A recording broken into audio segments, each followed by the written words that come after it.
Ja mislim, nadam da nije nešto uopšte. Samo malo pogledajte u sve okej. Samo poručite, ako je sve okej, ko se nadam da je samo napišite. Da nije nešto jer ovdje testiraju se sve što je samo poslova.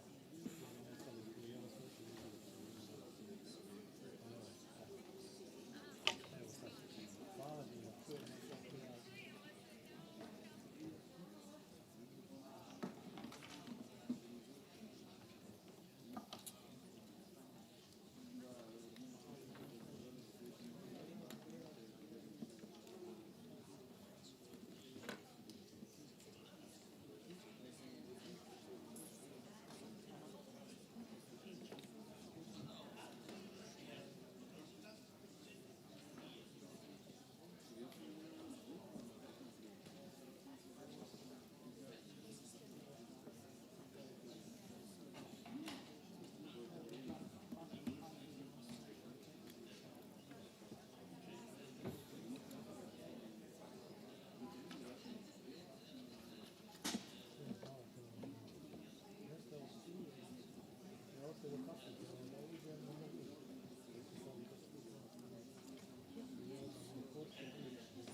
So, the sitting is open. Sorry for the delay.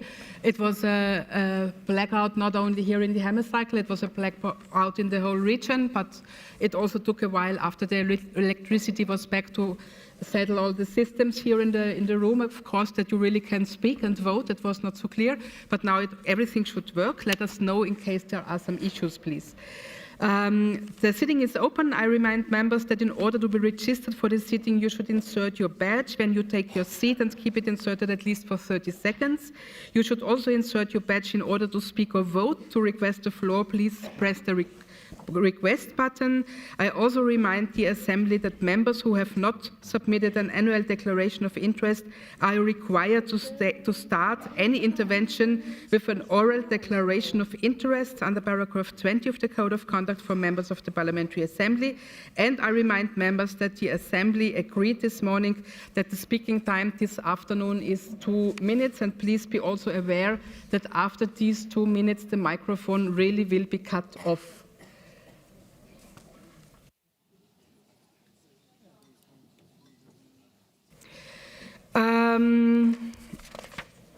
Yeah, then we come to the debate on... Just a second, we have, I think... Just a second, please. The election...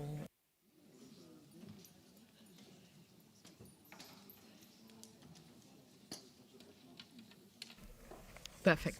So now I also can come back to that, what I wanted to do originally, because this morning, you know, we held a ballot to elect a judge on the European Court in respect of Cyprus and the Netherlands.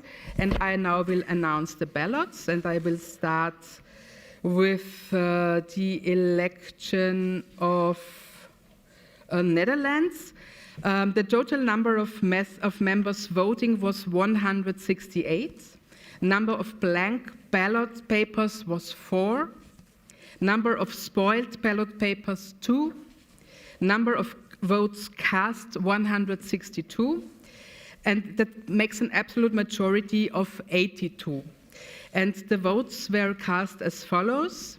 Mr. Sjört Bakker 42. Mrs. Tamara Trotman 2. Mrs. Carina Wessels 8. 118. Mrs. Carina Wessels, having obtaining a majority of votes cast, is elected judge of the European Court of Human Rights for a term of office of 9 years, which shall commence not later than 3 months after her election. And then let's come to the votes in respect of Cyprus.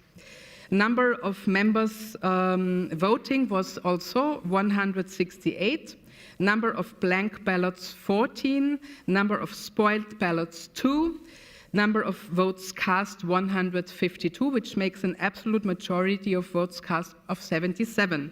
And the results are as following. Mr. Nicolas Emilio 121, Mrs. Natasha Mavronikola 26, and Mrs. Margarita Papandonio 5.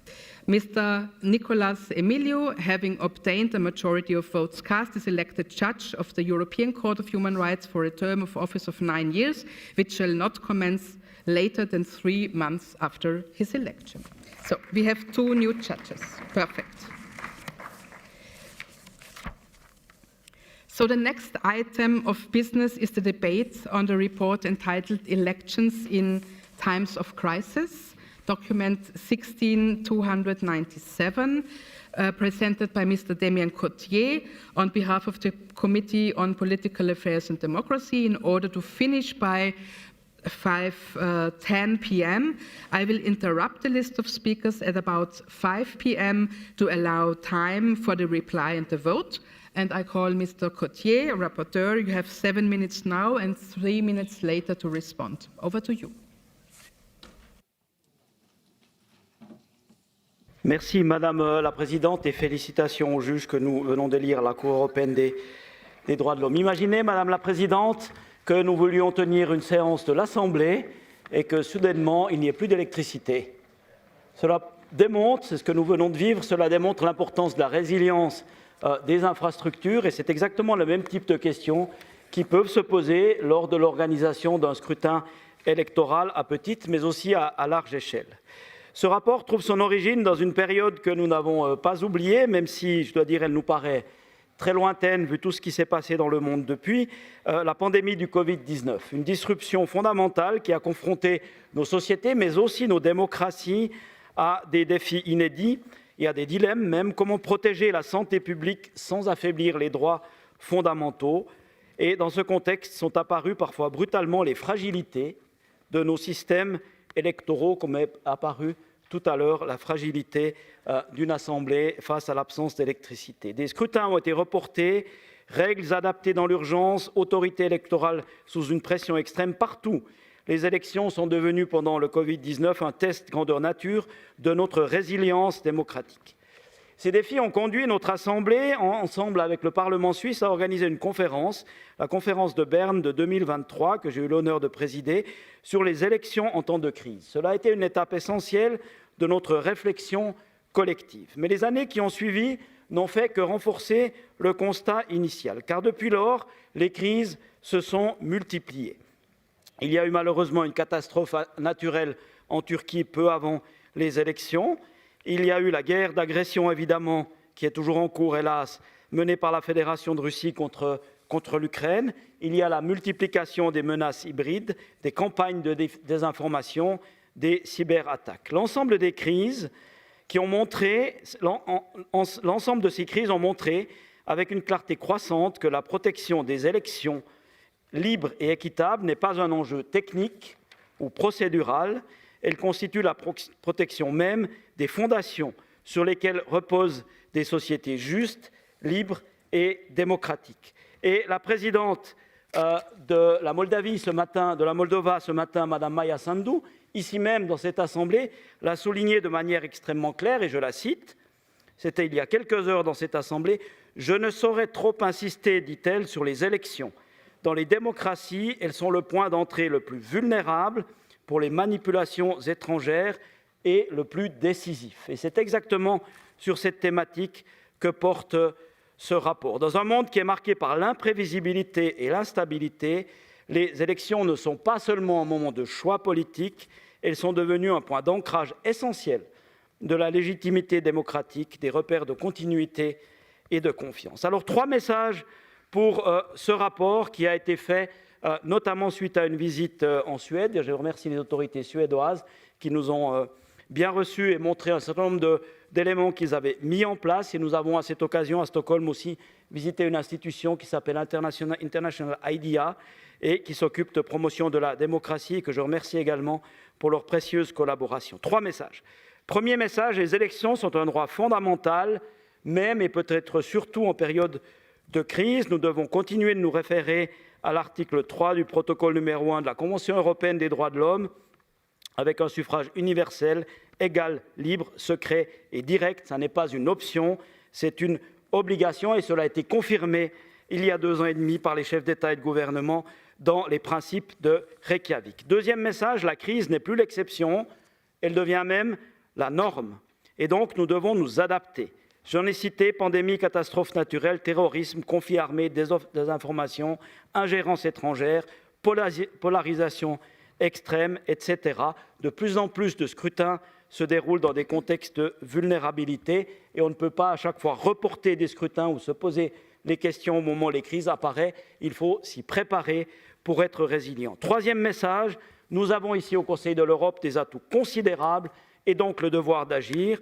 Nous avons la Commission de Venise, la jurisprudence de la Cour, le Congrès des pouvoirs locaux et régionaux, le Conseil pour les élections démocratiques et bien sûr cette Assemblée qui observe des élections depuis plus de 40 ans. Le cycle électoral défini par le Conseil de l'Europe nous offre un cadre théorique cohérent et reconnu et nous devons l'utiliser davantage.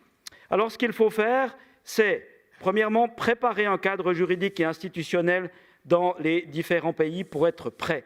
Il faut aussi augmenter le niveau de préparation opérationnelle. Au fond, tous les pays devraient considérer leur infrastructure électorale comme une infrastructure d'importance stratégique. Pour les raisons évoquées ce matin par la présidente Sandou, parce qu'elles sont essentielles et parce qu'elles sont vulnérables. Il faut contrecarrer l'ingérence étrangère et la désinformation.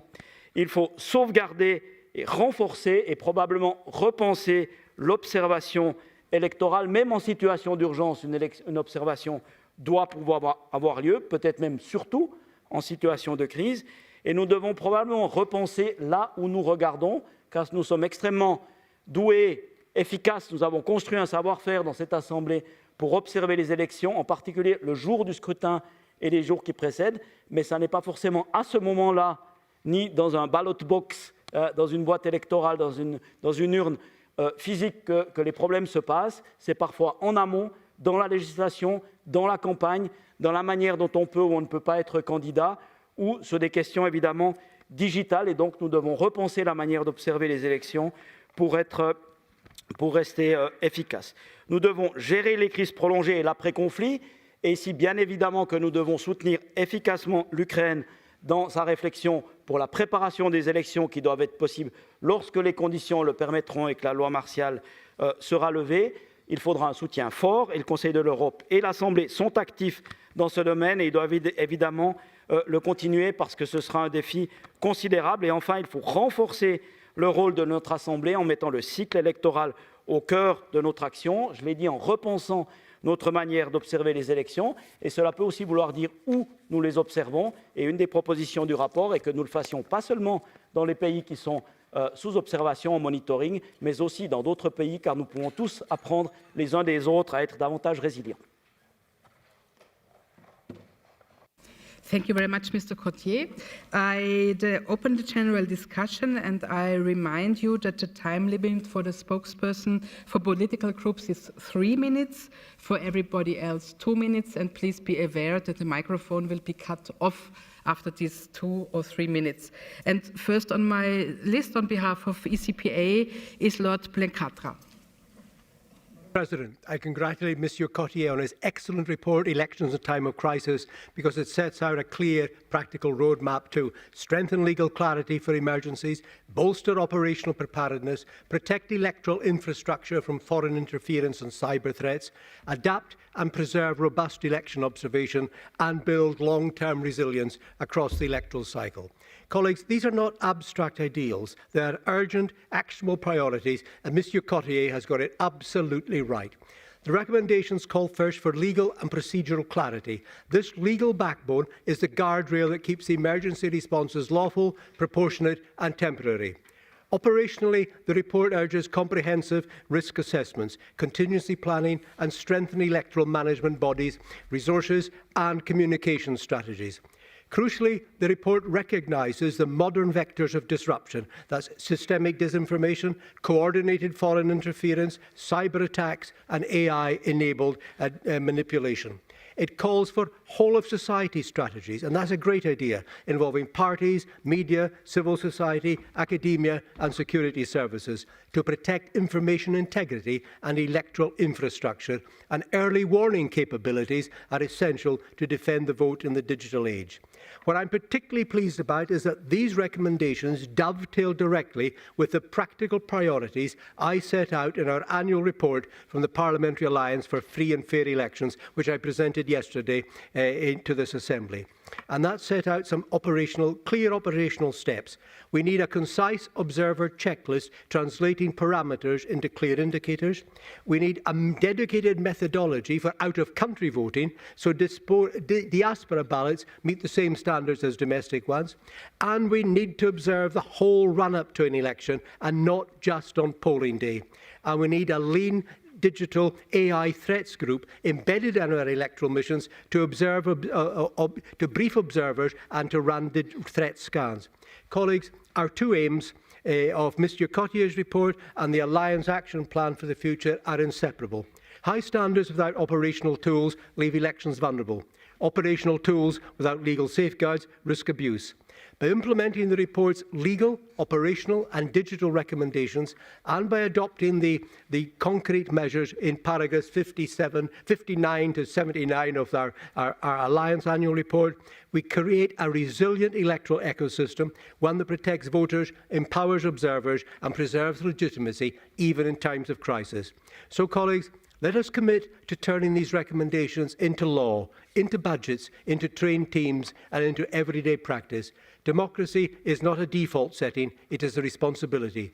We must act now to ensure that whatever crisis comes next, the ballot remains the people's voice. Thank you.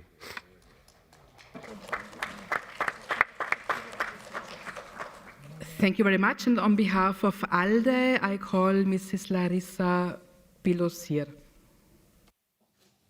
Madam President, dear colleagues, I would like to thank Rapporteur Mr. Damien Cottier for such a crucial resolution and a big work on ensuring by this report that election in time of crisis must guarantee free and expression of all voters that is foundation of democracies. Across Europe, elections today face unprecedented challenges. Disinformation, foreign interference, cyber attacks, security risks. Rapporteur emphasizes on those risks, and we must take into account the experience also of Moldova and Romania recent elections, of the challenges they faced during those elections. And I also want to greet the conference that took place in Bern. It was a wonderful conference in May, I think, 2023, and it included also a shared commitment and declaration to support Ukraine in ensuring the integrity of its future elections once security conditions allow. As Ukrainian, let me be very clear. Elections today are not possible because the country is at war, as some want to push Ukraine for this. Ukraine's priority is to defend people, to survive and to achieve just and lasting peace. No democratic process can be genuine when citizens live under constant security threats and shelling. Voting stations and voter would immediately become military targets. Soldiers in the front line will not have possibility to vote, and it's 1 million people. 6 million people outside. We need to create polling stations, thousands of additional polling stations.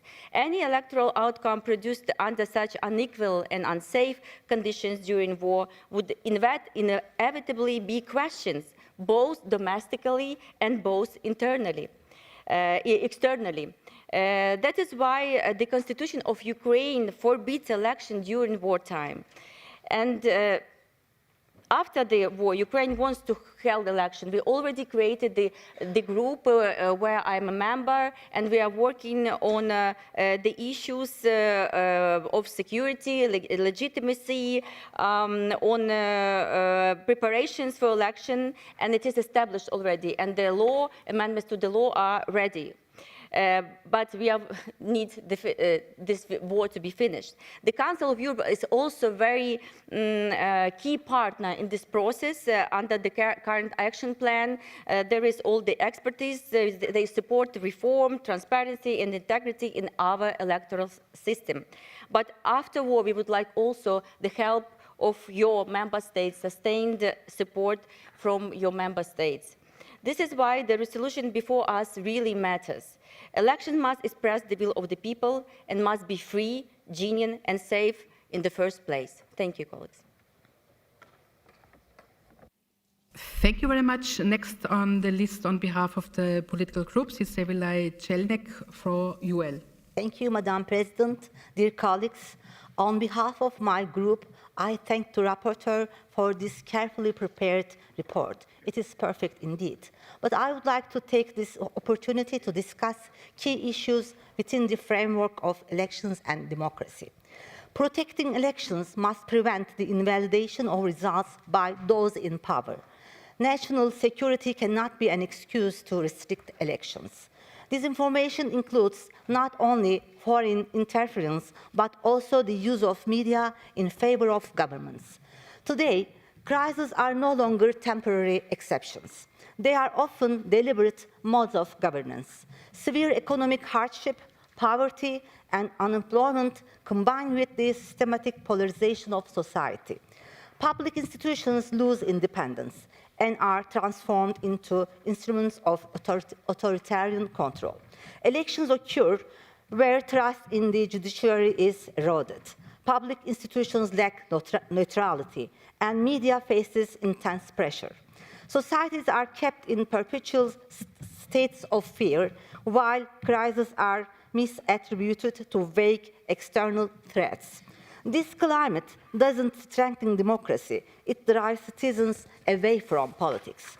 Consequently, elections in times of crisis often struggle to produce genuine democratic legitimacy. Repeated elections, declining turnout, and post-electoral deadlock have become familiar patterns. Yet, one truth must be clear: elections do not end at the ballot box.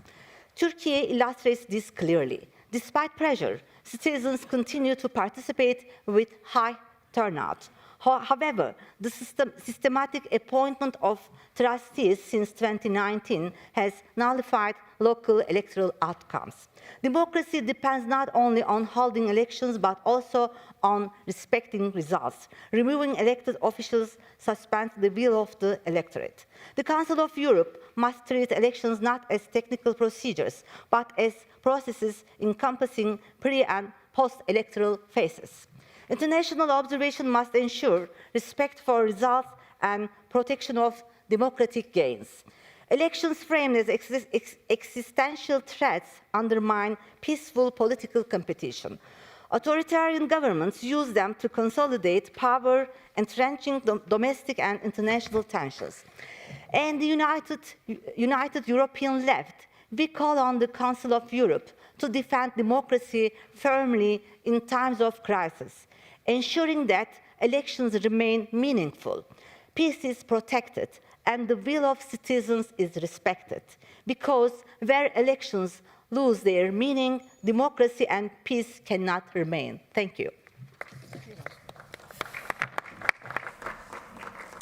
Thank you very much. On behalf of SOC now, Wisera Kosteninowska-Stojewska. Thank you, Madam President. On behalf of my group, I would like to thank and to congratulate the rapporteur on this timely report, because free and democratic elections are the core of human rights and democratic societies. But just when we thought we overcame the COVID-19 pandemic organized elections, then we thought we already have read everything about elections during natural disasters. And when everyone thought that a clear checklist is possible for elections in wartime, new type of war is in front of us, using tools to ease the processes. While information and communication technologies were introduced as using new ways of voting, they also bring new risks as artificial intelligence and cyber tools expand the scope of disinformation and manipulation prior to elections. Our vulnerabilities are being weaponized by foreign powers, amplified by technology and artificial intelligence, financed through cryptocurrency, disguised in democratic language. These are no longer attacks on institutions. These are assaults on our own sovereignty. These are the words of a great leader of a small country, but determined not to be food on the menu, but rather strives to sit at the table. She strives for building democracy that can resist manipulation. History is full of such examples of small but determined forces valiantly fending off aggressors. In late September, when tiny Moldova used superior tactics, enlightened citizen-focused leadership, and the strong support of friends and allies to successfully resist intense Russian interference in historic parliament elections in September 28th, the ancient Greco-Persian time wars came to mind. To recover resilience in society, democratic champions must reflect on the vulnerabilities exposed by interference and transform these failure points towards structural improvements. New norms, new rules, and practices that reflect lessons learned should take priority and ensure that tangible outcomes are felt by citizens. National governments, civil society, and responsible institutions should work in hand to resist future threats and deliver new investments and concrete opportunities to secure citizens' trust. Thank you. Thank you very much. And the last on the round on speakers on behalf of the political groups is Marie-Christine Dalloz for EPP.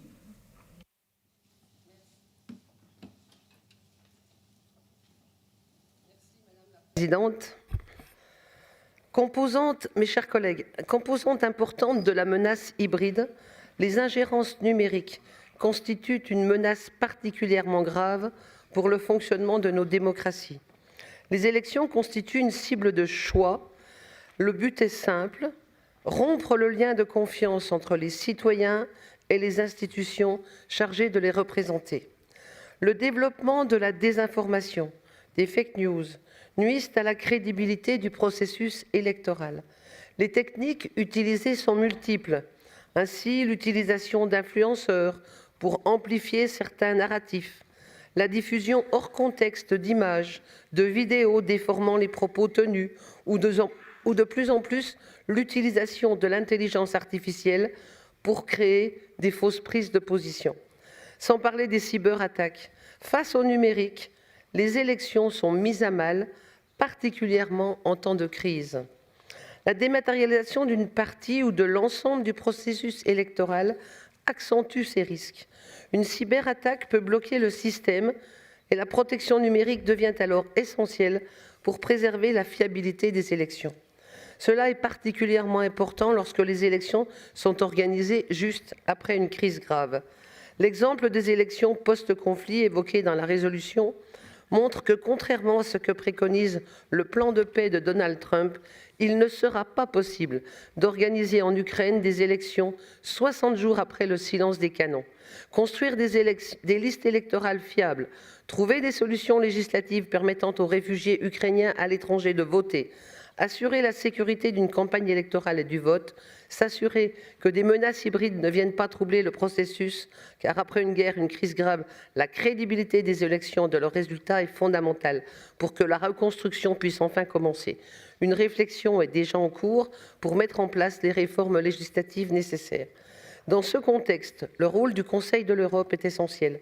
La Commission de Venise a montré que l'accompagnement des législateurs et la sensibilisation aux enjeux démocratiques permettaient la tenue d'élections même en temps de crise. En coordination avec l'Assemblée parlementaire à travers le Conseil des élections, Elle construit les bases indispensables pour la tenue d'élections libres. Les missions d'observation, auxquelles j'ai pu participer comme un certain nombre d'entre vous, sont un autre outil d'action pour renforcer la confiance dans le processus électoral. Chers collègues, les crises et les nouvelles menaces sont autant de défis pour nos États de droit. Les élections sont le cœur battant de nos démocraties, nous devons les protéger et je voudrais dire merci à M. Cottier de nous proposer ce rapport excellent. Merci.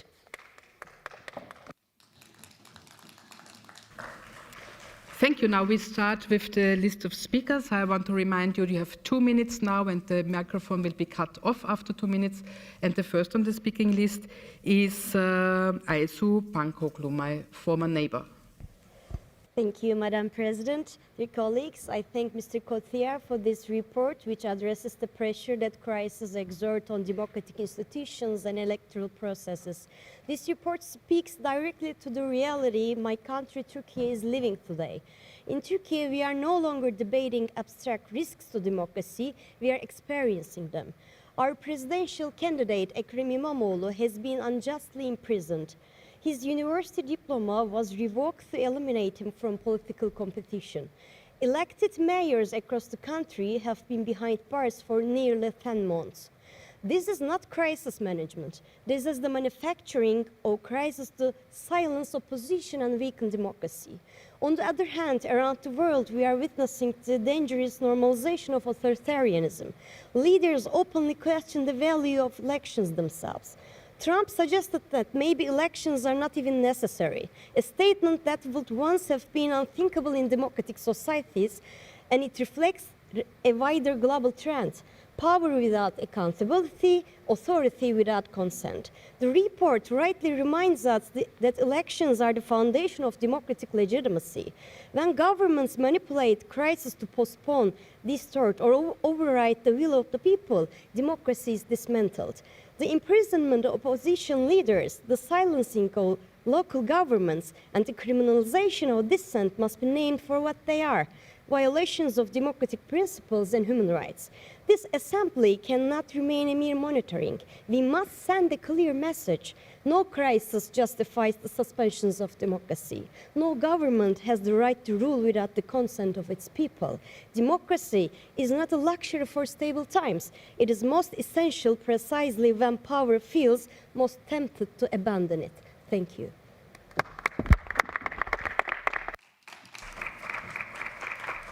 Thank you, and I call on Mr. Sergei Sobolyev. Thank you, Madam President. I want to thank reporter. I think it's one of the most practical reports, not only because of this report, but of the recommendations that we can use as the start of a big process, because it's a recommendation of the whole process of organization of elections. It's very important to understand the specific problems that we have, not only Ukraine, but a lot of countries after post-war period. We all remember the pandemic elections, but we can't even imagine how it's hard to organize elections during the war period of post-war period that we had in Ukraine in 2014, when it was first invasion of Russian Federation. And we organized these elections, and not only parliamentary elections, but president, parliament, and local elections. But it's impossible to imagine now how to organize these elections in war period just now after the full-scale invasion of Russian Federation. First of all, it's maybe very easy to announce elections, but it's very hard that these elections will be recognized, first of all, by the citizen of this country, by international organizations, by our organization. So it's very important to understand where are the most complicated questions in organizing of these elections. For example, for us Ukrainians, we understood that it's impossible to organize elections abroad for more than 8 million people. And you can imagine what will be on the borders of Ukraine with your countries when these people will try to return back to vote and to use their right to vote on these elections. Second, of course, it's very hard to organize these elections for those who are inside the country and living in different positions. So I want once more to say thank you, but it's only a start of a big, big work. Thank you, and we now turn to Victoria Diplom. Thank you, Madam President. Elections are the cornerstone of democracy, yet this report reminds us that it's precisely in times of crisis, war, pandemics, natural disasters, or severe political instability that elections are most vulnerable. Crises put extraordinary pressure on democratic systems. Authorities may be forced to act quickly, but speed must never come at the expense of legitimacy, transparency, and trust. When electoral standards are weakened, even the long-term damage to democracy can be profound. The report rightly underlines that crisis must not become a pretext for postponing elections indefinitely, restricting political competition, limiting media freedom, or undermining the independence of electoral bodies.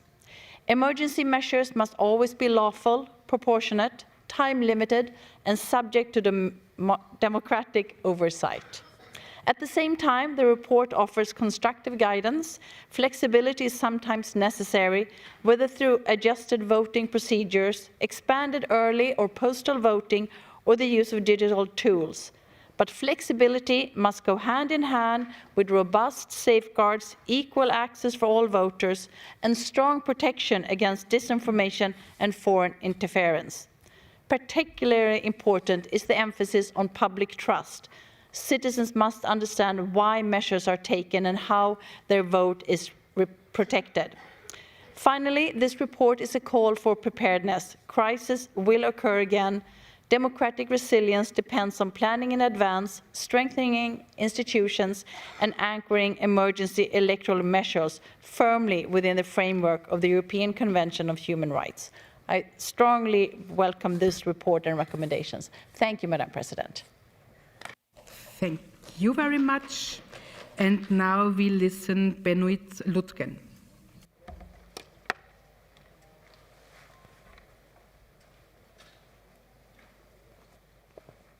Or we don't. Obviously, we don't listen to him. Then Gökçe Gökçen is the next on my list. Chers collègues, garantir la tenue d'élections équitables en temps de crise démontre à quel point nous sommes attachés à la démocratie dans ces moments-là. Il peut y avoir un tremblement de terre, des tentatives de manipulation électorale, du terrorisme ou bien un conflit armé. C'est précisément face à ces crises exceptionnelles que notre attachement à l'état de droit est mis à l'épreuve. Chers collègues, verrons-nous les crises comme un prétexte pour renoncer aux élections libres ou allons-nous créer un système résilient face à ces crises? La guerre d'agression de la Fédération de Russie contre l'Ukraine, les messages du président américain concernant le Groenland après le Venezuela, la crise climatique qui commence à impacter directement nos vies et bien sûr les conflits. Tout cela montre que les crises ne sont plus l'exception, mais elles sont devenues la règle. Alors, au lieu de créer des exceptions à nos règles et de les suspendre, nous devons défendre nos valeurs avec encore plus de force. Certainement, il faut tenir des élections libres pendant les crises, mais nous devons aussi empêcher que les élections elles-mêmes ne se transforment en crise comme en Turquie. Tout aussi important que la tenue d'élections, la liberté d'expression durant le processus électoral, le respect des résultats des élections, le fait que le vainqueur de l'élection ne soit pas en prison comme İmamoğlu, que les municipalités ne soient pas dirigées par des administrateurs désignés par le gouvernement, tout cela constitue une partie indissociable de la démocratie. Je vous remercie.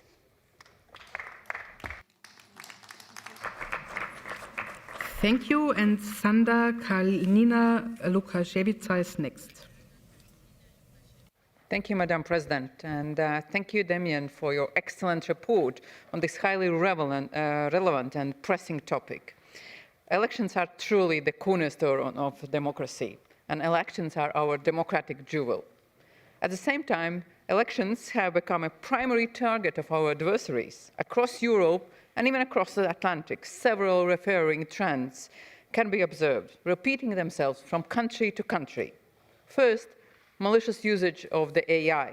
AI is now available to everyone, but someone uses it not only for the text generation, but actually also for highly realistic deepfake videos and algorithmic-driven armies of social media accounts. This is unprecedented. Reality itself is becoming relative, and emotions are being deliberately weaponized. Second, growing dominance of social media over the consumption of high-quality independent journalism. So simplified answers to complicated problems in times of crisis are becoming more and more popular. And third, foreign interference in elections itself. In an increasing number of European countries, foreign interference in electoral processes has been clearly observed, identified, and proven. The most striking example is Russia's operations in Moldova. They failed. Moldova serves as an example to study, to learn from, and to admire. One of the key preconditions for Moldova's resilience was not only the coordinated work of multiple institutions, but also direct, open, and honest communication with society.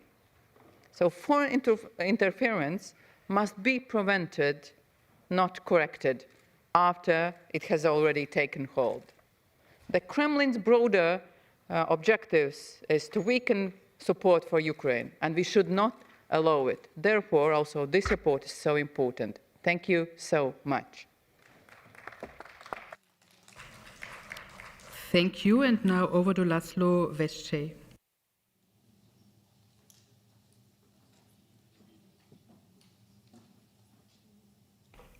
I think he is not in the room, obviously. So we go to Gergely Arrato.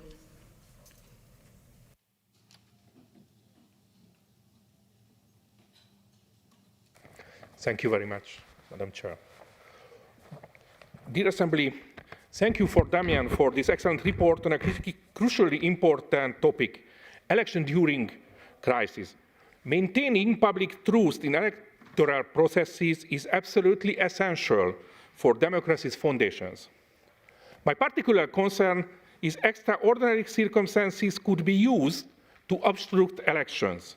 Coming from Hungary, when we had a state of danger for nearly 6 years, I can clearly see that prolonged emergency status and the assumption related to prolonging the elections or limiting it could seriously undermine democratic legitimacy and public confidence, even if they are not necessarily true. The report's recommendations are excellent. Clear legal criteria for postponement with parliamentary parliamentary oversight and judicial review, national election cooperation networks, threatened election observation even in crisis. But this cannot remain solely national competence. The Council of Europe has a duty to address it systematically, establishing uniform standards to protect electoral integrity across all member states. From this perspective, the recommendations of report regarding the task of General Assembly and the Ministerial Council are also important, but maybe we have to go farther later. That is why I am very grateful to the reporter for his work, and I recommend the adaptation of report. Thank you very much. Thank you very much, and we now turn to Mr. Sali Berisha.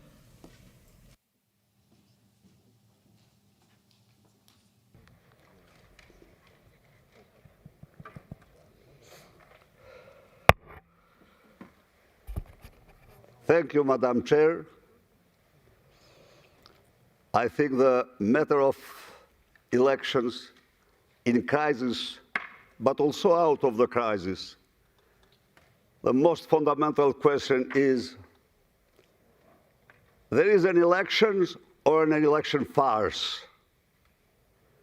The election served to the rule of law. The election farce had the opposite.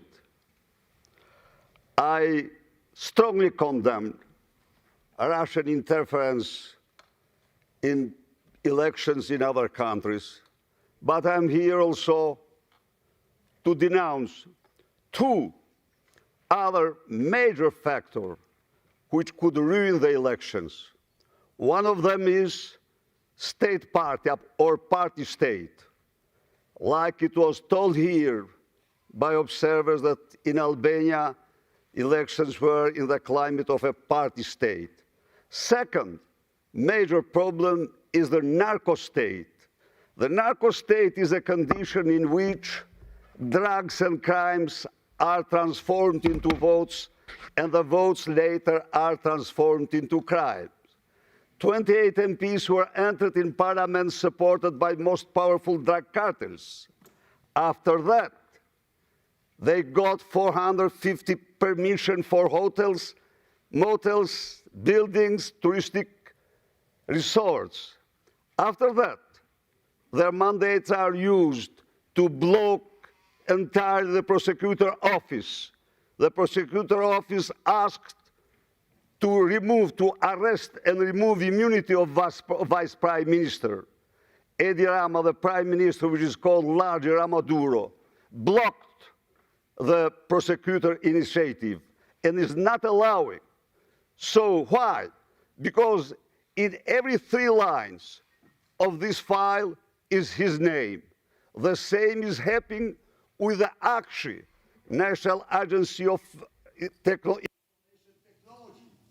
All data are exported to criminal gangs and cells. Thank you very much.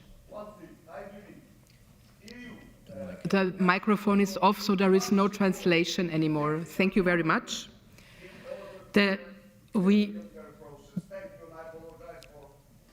Before we skipped Mr. Laszlo Vece because he had a different list, but now we can take him and he's ready. Please, you have the floor.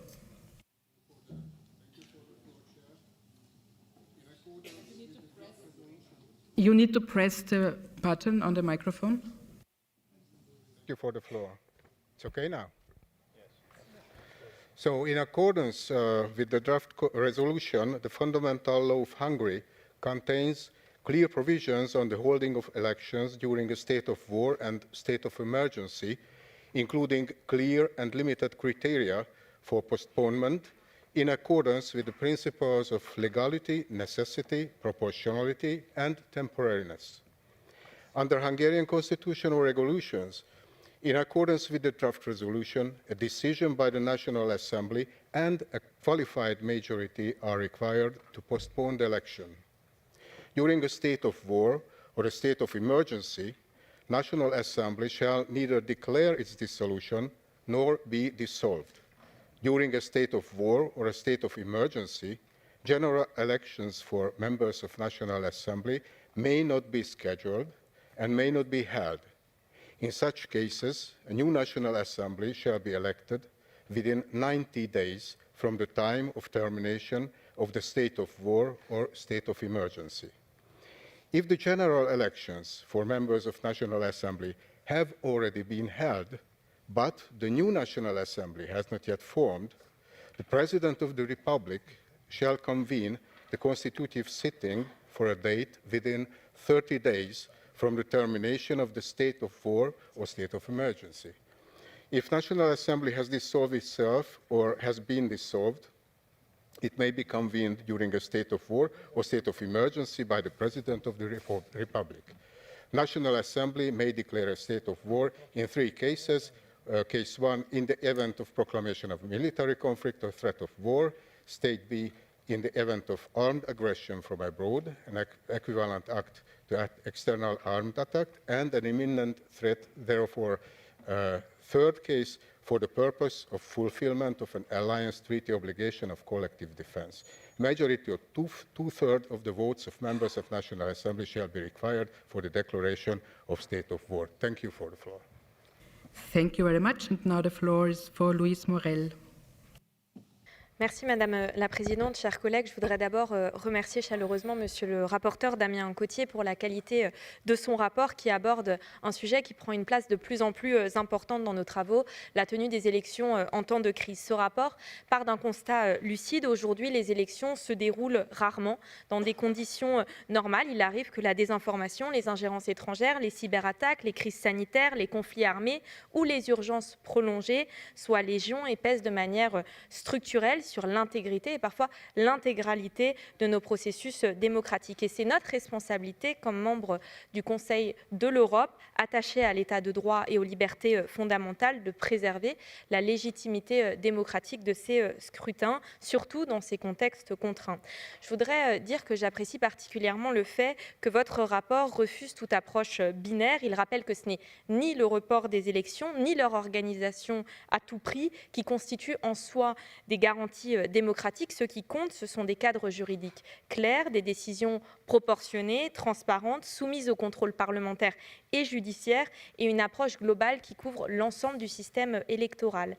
Votre rapport insiste aussi, et je voudrais vous interpeller peut-être là-dessus, sur la nécessité de renforcer la résilience démocratique, notamment face aux ingérences étrangères, aux manipulations de l'information qui sont amplifiées par les technologies numériques. Et cela nous a encore été rappelé ce matin par la présidente de la République de Moldavie.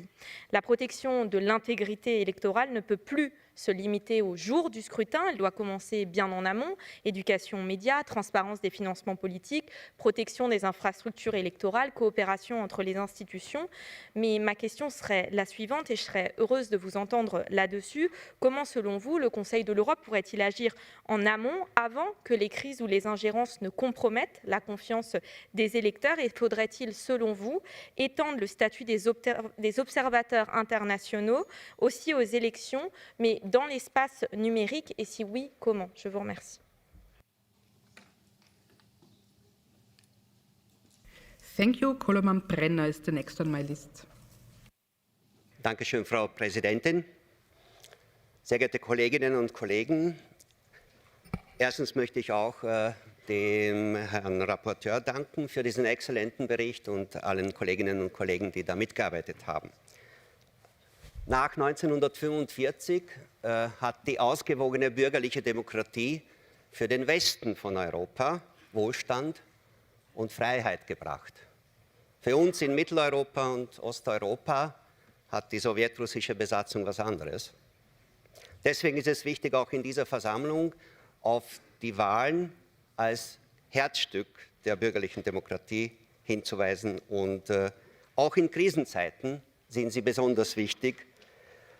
In Krisenzeiten, wo natürlich ganz neue Erscheinungen wie die internetbasierte Kommunikation, künstliche Intelligenz, Cyberattacken und dergleichen natürlich die Umstände der Wahlen etwas anders gestalten, als das in einer ideal vorstellbaren bürgerlichen Demokratie sind.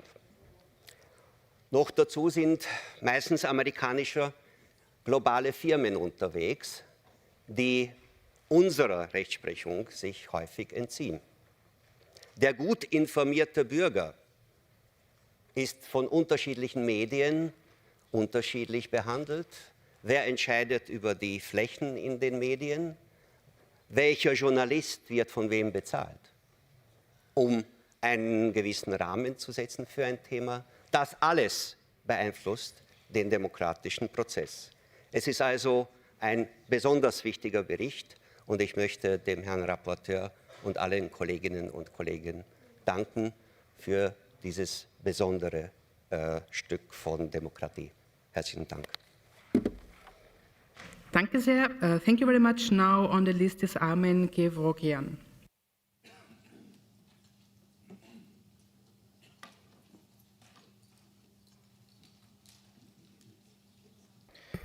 Dear colleagues, elections are a test of the resilience of democracy, trust in the institutions, and society's ability to resolve conflicts peacefully. Armenia, on the eve of the parliamentary elections in June 2026, finds itself at the crossroads of these challenges. Voter turnout in the last two parliamentary elections in Armenia did not exceed 50%. Low turnout is the result of a deliberate policy by the authorities to cultivate a sense of predefined election results. This policy is promoted by putting pressure on political opponents and journalists, implementing selective justice, and systematically exploiting administrative resources. The ruling party's unconstitutional fight with Armenian Apostolic Church, as well as the arrest of spiritual leaders on the politically motivated charges in this pre-electoral period, completely undermine the possibility of elections to serve as a mechanism for achieving public consensus. Claims regarding political prisoners in Armenia are not only a human rights issue. They are a direct question of the conditions of the upcoming elections. As long as some of the government's political opponents are under criminal pressure, it's impossible to talk about equal competition, a free campaign, or trust in the electoral process. Elections cannot be democratic in an atmosphere of fear and judicial dependence. Dear colleagues, the erosion of trust in state institutions means that even formally correct procedures do not ensure the legitimacy of election results. This intensifies social polarization because the public no longer trusts those responsible for the electoral process. This is why the Council of Europe must actively engage in a fair and objective assessment of the electoral environment, and as a first step toward credible elections, call on the Armenian authorities to release all political prisoners. Thank you. Thank you. And now I call on,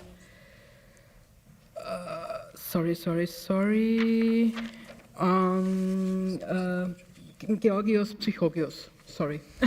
Thank you. Thank you, Madam Chair, and many thanks to the rapporteur for a report that contains important references to the restrictions on freedom of expression, on gathering and demonstrations, double standards in campaigns due to financial or other support, decline on the access to election and standards, as well as the international monitoring. Moreover, on fake news and accounts that are paid or instructed to produce and share false information and defamation, and cyber attacks danger. Dear colleagues, the report also indicates and enlightens that avoiding and tackling those practices requires that civil society and people are well informed, are given the true feedback, are trained to recognize them and to resist through continuous education, communication through media and social media. And it emphasizes that elections and strengthening democracy and its constitutions is not a technical detail. And this is that we totally agree. But we need to force to give power to elections in times of crisis because it's a matter of basic guarantees.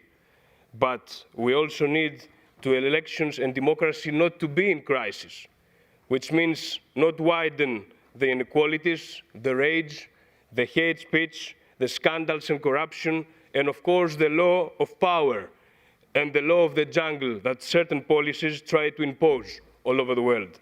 So we have to fight for both of them, and thank you very much for the excellent report. Thank you, and that brings me to the last speaker of this debate, which is Mr. Bernard Sabella. In case he is not here, we go further to Mr. Ioannis Oikonomio.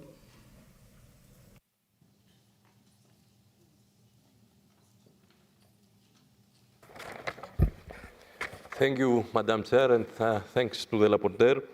Free and fair elections are a cornerstone for democracy. But times in which parliamentary terms in Europe were completed and elections were held under conditions of normality now seems very distant. Today, crises are new normal, and this situation has three basic political consequences. Politics has become a magnet for people who combine public relations skills with audacity, and at the same time, it has become more online than live and direct. Second, every election is treated as it were the last chance. And third, there is a gap between real social problems and the readiness of the system of governance to address them, and as well, serious mismatches between social expectations and reality. To all this, we must also add two more factors. First, the enormous capacity for intervention provided by technology, and second, the economic wealth held by many of those who don't like liberal democracy. All this can, all of the above in several regions can put the right to free and real and fair election in question, and we must protect this right everywhere, with actions and tools like those described in the resolution, but above all, through the proper and effective functioning of democratic parties.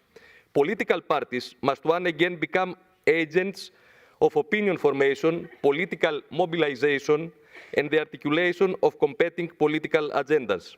Amid the flood of political generalities that overwhelms us, democratic political parties must articulate policies with sharp edges, social representation, and dialogue with the needs of those who do not see themselves in the standard political games. Dear colleagues, democracy can survive, but we have to fight for it. Thank you very much. I now call on Mr. Damien Cotier, rapporteur. You have 3 minutes left, Damien. Thank you, Madam President. We speak about elections, and actually I should have started by congratulating you for your election yesterday. Félicitations, Madame la Présidente. Thank you, colleagues, for your interventions and the support on both sides of the aisle, as one would say at some other place. Now, from all political groups to this report, I think the diversity of the topics that you mentioned and you picked in this report also shows how broad the topic is itself. Actually, it's a holistic perspective, and perhaps it's an answer to the question by Madame Morel. C'est une question qui doit vraiment être traitée de manière holistique. Au fond, nous devons renforcer les aspects démocratiques dans l'ensemble de notre société, la résilience évidemment de nos institutions et de nos infrastructures pour les élections, mais aussi l'ensemble du débat démocratique dans nos pays tout au long du cycle électoral qui dure sur plusieurs années, tel qu'il a été conçu ici au Conseil de l'Europe. Ça s'inscrit dans le nouveau pacte démocratique proposé par le secrétaire général, et c'est une question de qualité du débat démocratique dans l'ensemble de la société et au fil des années. Donc nous ne pouvons pas tout régler à travers un rapport et un seul élément sur l'observation électorale, mais c'est quelque chose dont nous devons faire la promotion en permanence dans tous les domaines, que ce soit les médias sociaux, le débat public, le rôle des médias. La Convention sur l'intelligence artificielle, par exemple, est un élément important, etc., etc. Maybe two elements quickly. Thank you, Lord Blenkantra, to mention the alliance observers, and I think it's very important that we work together and in this alliance on the topic of this report, because there are really many things we should be working at and implementing. We were thinking this report a little bit as a toolbox, and now we should implement it in the alliance, but also in our national parliaments. We are now all members of national parliaments. We should look at this toolbox and implement it in our countries. It's the way we have been thinking at this report. And on Ukraine, yes, it's totally true. Several of you mentioned this, Madame Bilovic, Monsieur Soboliev, Madame Dallot, et d'autres. It's not possible to organize the election now. It's martial law, but it's also concretely not possible. It would be possible if one country would decide to do that. It's Russia, if they would stop their aggression against Ukraine. But it's important to be ready when the time comes, and that's what this report is all about on this section. So thank you very much for your support, and thank you very much also to the Secretariat for the tremendous help and the very good work on this report. Thank you very much. Thank you very much, Mr. Cotier. I understand that also the chairperson of the committee wants to speak, and before I call Mrs. Elisabetta Gardini to speak, I want to congratulate you to your election as the chair of the political committee, as I want to congratulate all the already elected chairs of committees. And now over to you, Elisabetta. Thank you, President. Congratulations to you too. Dear colleagues, on behalf of the Committee on Political Affairs and Democracy, I warmly welcome this report and the quality of the debate it has generated. At the outset, I would like to thank the rapporteur for his strong commitment to this work. Thank you, Damien. His role in the organization of the Bern Conference in 2023 his sustained engagement with experts and his ability to connect practical experience with the core values and the standards of the Council of Europe have been essential in shaping this text. As our discussions have highlighted, elections across Europe are increasingly held in difficult circumstances and accelerating challenges. Crisis place growing pressure on electoral processes and on public trust in democratic institutions, and these processes are the bedrock of our democratic engagement. This report reaffirms a fundamental principle: free and fair elections are not optional even in times of crisis. The text brings a focus to preparedness, resilience, and proportionality, drawing on the Council of Europe's unique standards and tools, legal standards, election observation, and institutional cooperation across the entire electoral cycle. It offers guidance that is firmly anchored in our organization's mandate. In doing so, this report makes an important contribution by the Assembly to the work towards a new democratic pact of Europe, ensuring that electoral integrity and democratic resilience are placed at the heart of efforts to protect and renew democracy on our continent. For these reasons, and many others, I don't have time to say, the committee strongly supports this text and invites colleagues to do the same. Thank you. Thank you very much. The debate is closed. The Committee on Political Affairs and Democracy has presented a draft resolution document 16297, to which one amendment has been tabled. I want to remind you that speeches on amendments are limited to 30 seconds.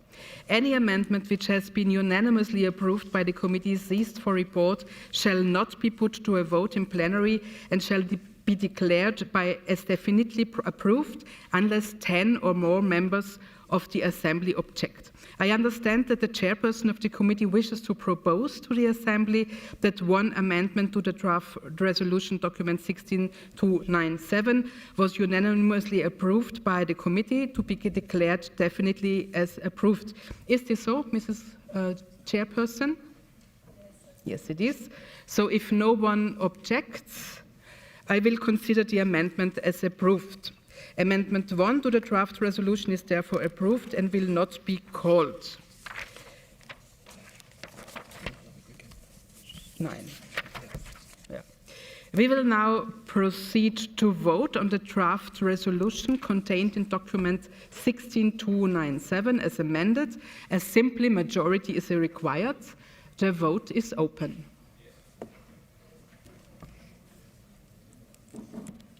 How long do we wait for that? We can see how many people didn't vote yet, so I will tell you like stabilize. I don't think I have to. Some people are still not in. I think you can close the vote now. Thank you very much. The vote is closed. I've called for the results to be displayed. It's adopted. Super. It's adopted. Pardon? It's adopted. Yeah. The draft resolution in document 16297 is adopted. Congratulations, and we will now proceed to vote on the draft recommendation contained in the same document. A simple majority is required. The vote is open again.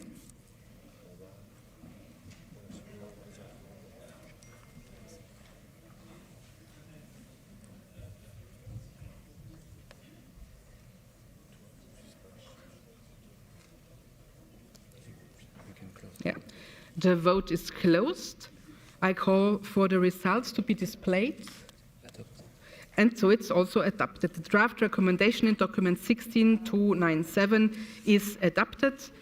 Congratulations. The next item of business this afternoon is the debate on the report titled Supporting to Commitment to a Comprehensive, Just and Lasting Peace for Ukraine and the Security of the European Continent, document 16311, presented by Mr. Piero Fassino on behalf of the Committee on Political Affairs and Democracy. Yeah. And in order to be finished by 7:10 p.m., there will be an interruption of the list of speakers at about 6:40 p.m. to allow time for the replay of the vote. So we will change now.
Yes, dear colleagues, and we will now start the debate, and I call on the rapporteur, Mr. Fassino. You have 7 minutes now and 3 minutes at the end to reply to the debate. The floor is yours, Piero.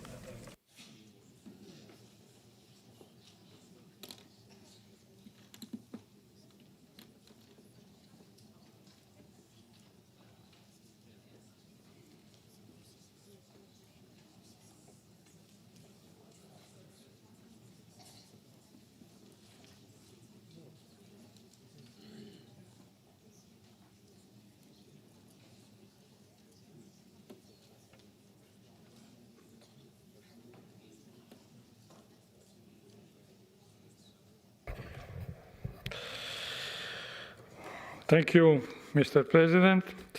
I will speak Italian. Sono trascorsi quasi 4 anni da quando la Russia ha aggredito l'Ucraina. Un'aggressione iniziata nel 2014, quando Mosca ha occupato militarmente e annesso unilateralmente la Crimea. Una guerra che ha causato centinaia di migliaia di vittime e devastato un intero paese. Tutti vogliamo, dopo 4 anni, che tacciano le armi e si avviino i negoziati. Ma se questo fino ad oggi non è avvenuto è perché Putin persegue una pace fondata su una vittoria militare e su una resa umiliante per gli ucraini. Mosca dichiara di essere pronta a negoziare, ma pone condizioni inaccettabili per l'Ucraina e contemporaneamente intensifica brutalmente i bombardamenti, colpendo indiscriminatamente popolazione civile, scuole, ospedali, reti ferroviarie, centrali elettriche e infrastrutture essenziali per la vita quotidiana. Il primo compito qui nostro è denunciare la protervia dell'aggressione russa e ribadire il nostro sostegno all'Ucraina. Putin accusa l'Europa di non volere la pace. È falso. Noi vogliamo la pace. Ma vogliamo una pace giusta, degna e durevole. Che significa una pace giusta? Una pace giusta significa che non possono essere dimenticati né amnistiati i crimini di guerra, i massacri e le gravissime violazioni dei diritti umani compiute dalle truppe russe e di cui la Russia e i suoi dirigenti devono rispondere di fronte alle corti internazionali di giustizia, perché non vi è pace sicura senza giustizia e verità. Così come non ci può essere pace giusta senza il ritorno alle loro famiglie di migliaia di bambine e bambini rapiti e deportati. Una pace giusta significa il rifiuto dell'occupazione russa dei territori occupati, la loro annessione alla Federazione russa e le azioni di russificazione volte a cancellare l'identità ucraina di quelle regioni.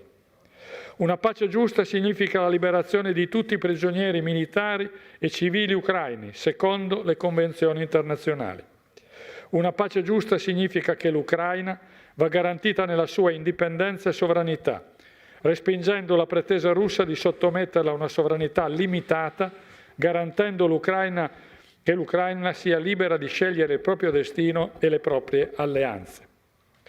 Pace giusta significa mettere l'Ucraina al riparo da nuove aggressioni, mettendo in essere garanzie internazionali quali quelle indicate dalla coalizione di volenterosi, e agli Stati Uniti si deve chiedere di essere parte integrante della tutela della sovranità e dell'indipendenza ucraina, non sacrificando Kiev sull'altare dei rapporti bilaterali con Mosca. Pace giusta significa condurre rapidamente in porto la piena integrazione dell'Ucraina nell'Unione Europea, corrispondendo così alla volontà ripetutamente manifestata dai cittadini ucraini. Vogliamo una pace giusta e sicura, perché siamo consapevoli che oggi è in gioco la sicurezza e la stabilità dell'intero continente europeo, chiamato ad assumere decisioni impegnative per la propria sicurezza e la propria libertà. E pace giusta significa dire no alla destabilizzazione del sistema multilaterale di governance, per sostituirlo con equilibri fondati solo sui rapporti di forza. Una pace giusta e sicura richiede un pieno e continuo sostegno europeo alla resistenza ucraina, per consentire ai dirigenti di Kiev di andare a un tavolo negoziale in condizioni di parità con Mosca. A questo sostegno il Consiglio d'Europa, il nostro Consiglio, ha offerto e offre un concreto contributo, con il piano di azione promosso fin dall'inizio della guerra e oggi attraverso la proposta di istituzione di un tribunale per i crimini commessi dalla Russia e la creazione del registro dei danni subiti dai cittadini ucraini a cui dovranno corrispondere adeguati risarcimenti. 4 anni di guerra ci hanno dimostrato che è in gioco la pace, la sicurezza, la stabilità dell'intera Europa e dobbiamo essere consapevoli che gli ucraini combattono per sé ma anche per noi. Per tutti questi motivi invito l'Assemblea a sostenere la risoluzione che esprime ancora una volta il nostro pieno e convinto sostegno all'Ucraina e al suo popolo per una pace giusta, sicura e degna. Grazie.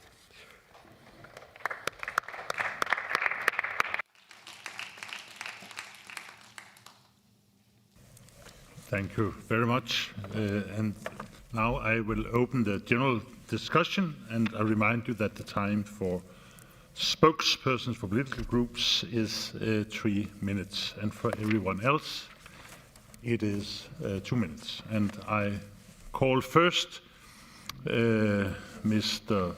Fuchs for speaking for ALDE. Please, Bertrand. Merci, Monsieur le Président, mes chers collègues. Notre continent est attaqué de toutes parts. À l'Est, en Ukraine, par la Russie, dans une guerre ouverte qui dure depuis plus de 4 ans, nous le savons. Nous en débattons à chaque partie de session depuis 2022. À l'Ouest, au Groenland, par notre allié le plus ancien, les États-Unis. Et cela est plus inattendu. Pour se persuader que ce sont les deux faces d'une même pièce, il suffit d'écouter Sergueï Lavrov, le ministre russe des Affaires étrangères, qui, je cite, disait « La Crimée est tout aussi importante pour la sécurité de la Russie que le Groenland l'est pour les États-Unis ». Fin de citation. S'attaquer au Groenland, c'est aussi pour le président des États-Unis une manière de lâcher l'Ukraine, de légitimer la guerre d'agression que lui mène la Russie. Tout cela est paradoxal car la première phrase du projet de résolution, je cite « L'Assemblée parlementaire salue les efforts diplomatiques déployés par les États-Unis, l'Ukraine et ses alliés pour mettre fin à la guerre d'agression menée par la Russie contre l'Ukraine », fin de citation, est juste aussi. Oui, les États-Unis déploient d'un côté des efforts pour arriver à une paix juste en Ukraine, mais de l'autre, ils créent les conditions de la victoire russe. C'est toute la complexité du moment géopolitique que nous vivons. Alors, passer la sidération pour nous Européens, que faire ? Reprendre l'adage, si on ne veut pas être au menu, il faut que nous soyons à table. Et pour cela, il n'y a qu'une seule voie, c'est celle de la puissance et de l'autonomie stratégique.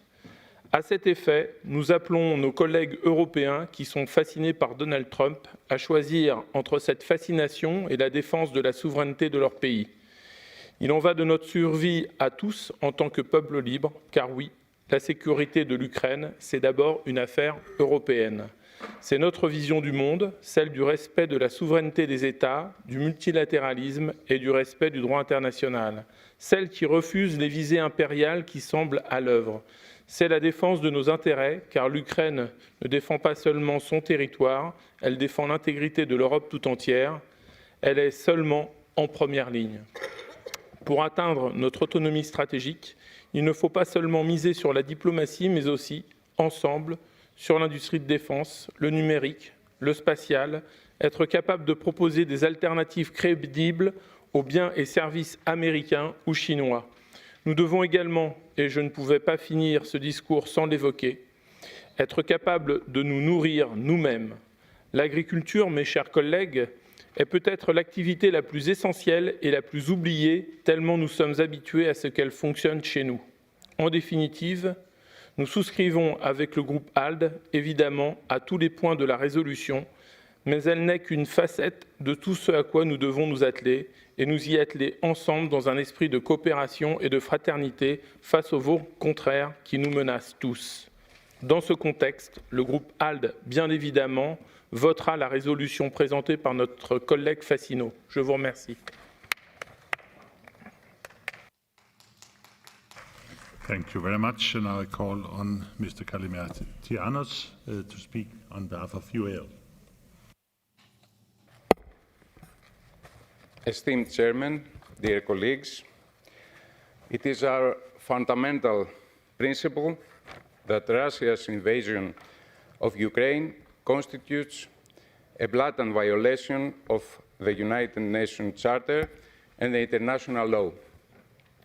We must always focus on upholding them. This war should never happen, should never begin, and must end as soon as possible. We agree that peace should not translate into capitulation or into rewarding the aggressor. A peace without justice would only pave the way to the next conflict. Our goal should be to achieve just and lasting peace. Unfortunately, the international climate is alarming. There are attempts to replace international law by might makes right foreign policy. We must be united against this approach in Ukraine, in Greenland, in Cyprus, everywhere. We should be very cautious as the crisis in Ukraine may evolve into an international crisis. We should be very cautious, and our progressive proposal should be founded on two principles: just peace and accountability. Europe should lead all diplomatic initiatives toward lasting and just peace. We must support Ukrainian people. We must support an agreement in line with international law and human rights. Europe should ensure that Ukraine achieves democratic security and resilience. The path to peace runs through the strengthening of international law and through upholding human rights. Europe must stand united against revisionism while safeguarding its democratic values. Europe must achieve a twofold goal. First, strategic autonomy vis-à-vis the US and NATO through a common foreign and defense policy with an emphasis on peace and security and a clear break from Cold War-era thinking and from a new arms race mentality. Second, we must ensure that social coherence and resilience remains at the heart of our policies, protecting European citizens, especially the most vulnerable, from energy crisis, for example, and soaring costs. Thank you. Thank you very much. And now I call on Ms. Kumpula-Natri to speak on behalf of the Socialist Group. Dear Peter, you have the floor.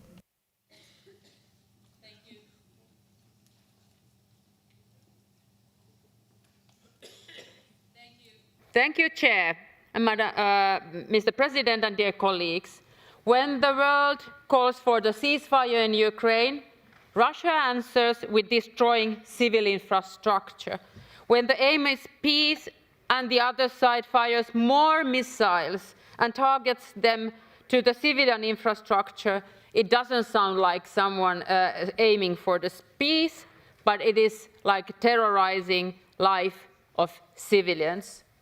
I would like to thank Mr. Rapporteur Fassino for this very important and timely and well-prepared report at the time when peace is in our reach, but still all too far away to be just and fair to Ukraine.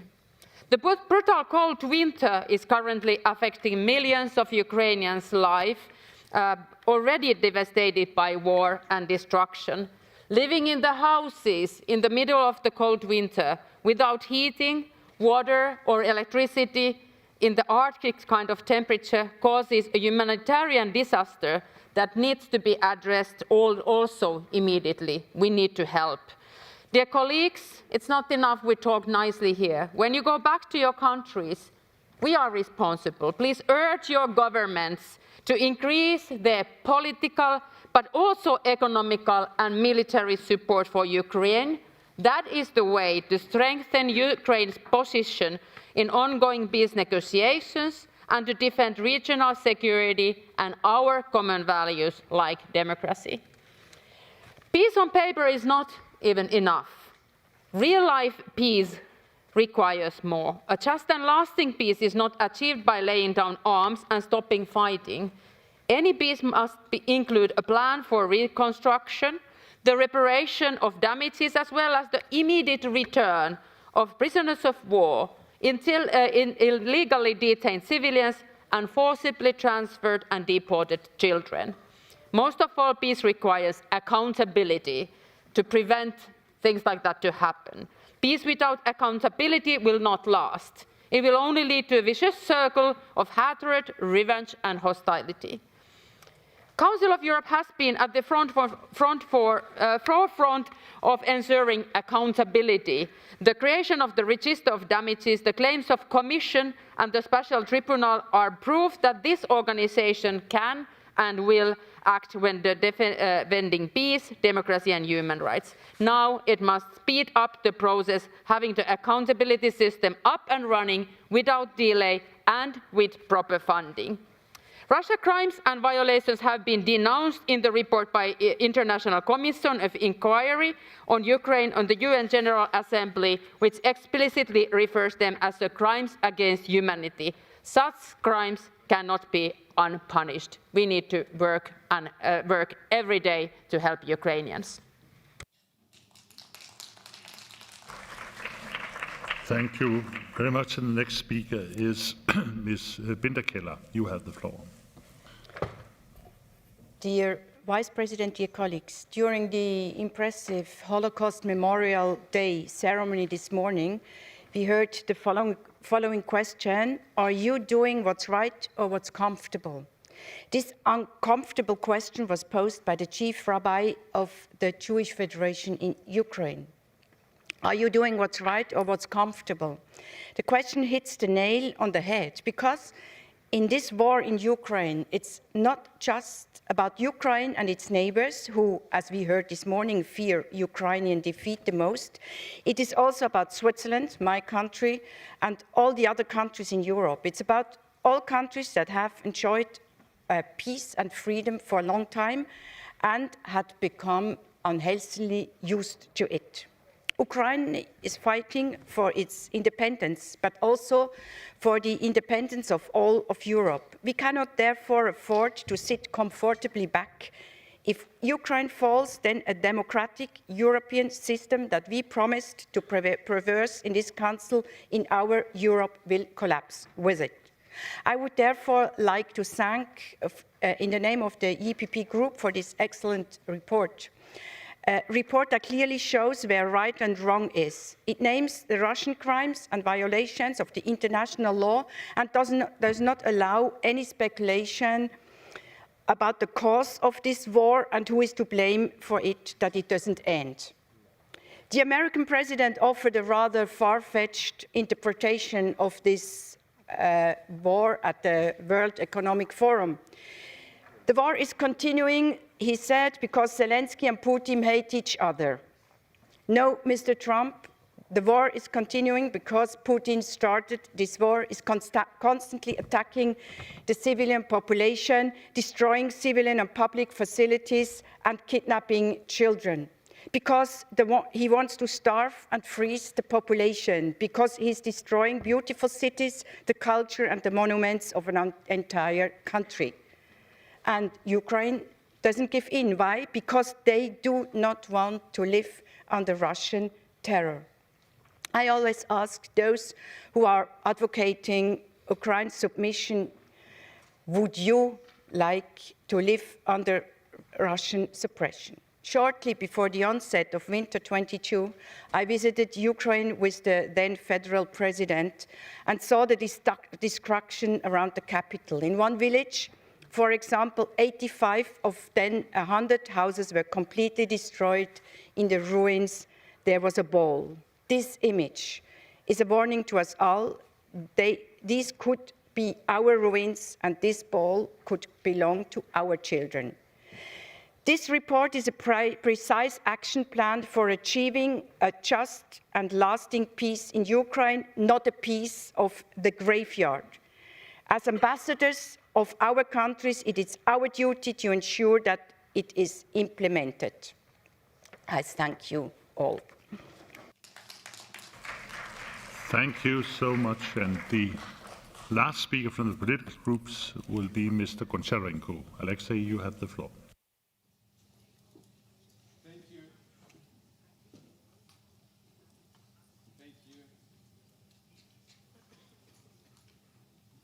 Thank you very much. And first of all, we're speaking about peace. And definitely, we need to support all efforts towards peace. We need peace in Ukraine as soon as possible. So all efforts in this direction should be supported. But now I want to tell you something which I never told in this assembly, never before. Because I always was concerned that revealing the truth can hurt my country. But now I clearly realize that unfortunately not revealing the truth can and will hurt even more. And the truth is that inside the country, President Zelensky is acting more and more against the core values which we are here to protect: democracy, human rights, and rule of law. Human rights, brutal and violent mobilization and corrupt mobilization, when rich and loyal can pay off from their duties, and others can be beaten and even killed by mobilizing teams called TCK. Rule of law, when President Zelensky, by his own decision, without any court decision, imposes sanctions against his political opponents, against businessmen, and after this their property can be raided and they can be blackmailed. Corruption. Fortunately, we have independent anti-corruptional bodies in Ukraine. But when it became clear that they are investigating the closest entourage to President Zelensky, he tried to get rid of their independence and to take them under control last July. Only when Ukrainian people came to the streets, it was stopped. I was the only one from 13 MPs who voted against this in the parliament. After this, many people from close entourage of President Zelensky received suspicions in corruption. Some of them ran away from the country. In December last year, a month ago, Ukrainian parliament created the Special Investigation Commission on corruption during the martial law time, and I was elected its chair. And you know what support I received? I received a criminal case in state treason, which has been started against me. Can you imagine this? I'm the only acting MP and only acting member of PACE who is not just in some Russian ban list, but sentenced by Moscow court. But today, to speak about corruption, to fight against this, is a treason in Ukraine. All of this is not right, and it's something which should be stopped. All of this proves one thing: power corrupts, absolute power corrupts absolutely. Nobody should have absolute power. And what I told you doesn't mean that you don't need to support Ukraine, but the opposite. You need even more support to Ukraine, not just to combat Russian aggression, but also to protect democracy, human rights, and rule of law inside the country. Because small democracy can win and survive against big autocracy. Small autocracy has no chances against big one. So please help Ukraine to remain a democratic country. Thank you very much. Thank you. And now we continue with the rest of this list of speakers, and the speaking time is 2 minutes. The first one is Mr. Lacroix. You have the floor. Christophe. Merci, Monsieur le Président. Merci, mes chers collègues. En tant qu'élu, dans ma circonscription, je rencontre souvent des citoyens qui me disent « Mais la guerre en Ukraine, est-ce que c'est notre guerre à nous? Pourquoi continuer à soutenir l'Ukraine? C'est quand même loin. Est-ce qu'il ne faudrait pas donner raison à Poutine? Est-ce qu'il ne faudrait pas pousser l'Ukraine à donner des territoires à Vladimir Poutine pour cesser ce conflit? » Je leur réponds à chaque fois: mes chers concitoyens, mes chères concitoyennes, c'est notre guerre. C'est la guerre de l'Europe que d'autres font pour nous. Parce que c'est la guerre pour la liberté, pour la démocratie, pour la sauvegarde de l'état de droit, pour la sauvegarde de la souveraineté d'un peuple, contre une agression caractérisée, violente et brutale d'un autocrate qui n'est autre que Vladimir Poutine. Et le jour où on cédera à Vladimir Poutine, ce seront d'autres contrées européennes qui seront menacées. Et la meilleure manière de préserver l'Ukraine, c'est de l'intégrer au sein de l'Union européenne à terme. Et je donc saluerai le travail de Piero Fassino sur ce dossier et dans le cadre de ce rapport. Par contre, et je rejoins notre collègue Buix, je trouve que dans ce rapport, il y a des éléments relatifs aux États-Unis qui me chagrinent. on parle de partage de mêmes idées, on parle des États-Unis comme étant des alliés. Non, les États-Unis de Donald Trump ne sont plus aujourd'hui des alliés. Ce sont même plus des partenaires, ce sont des adversaires. Et peut-être même demain des ennemis, puisque eux menacent la souveraineté de leurs alliés, en particulier le Groenland. Parce que eux, ce régime assassine des citoyens pacifistes à Minneapolis. Et donc faisons attention à ce discours américanophile. Je vous remercie.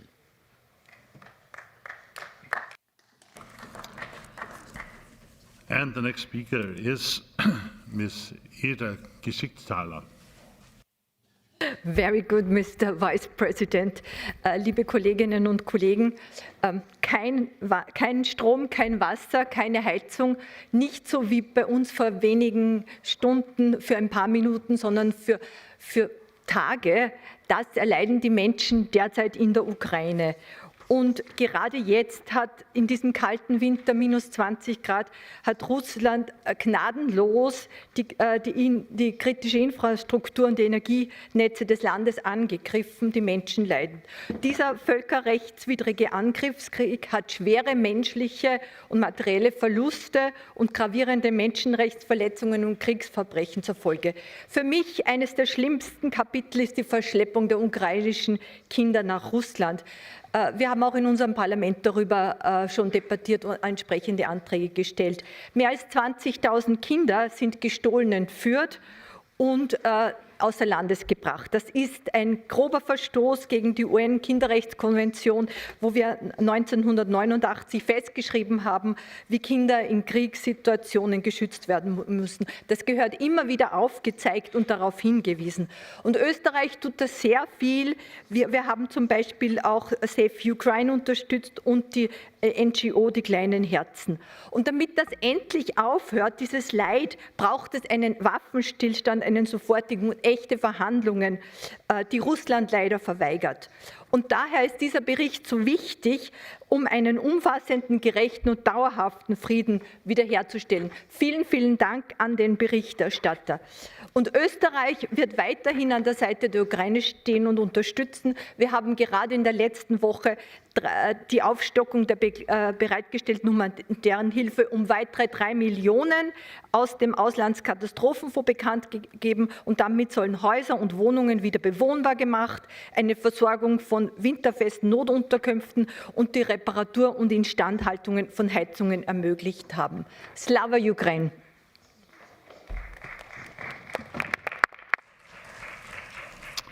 Thank you so much. And the next speaker is Ms. Mieli. You have the floor.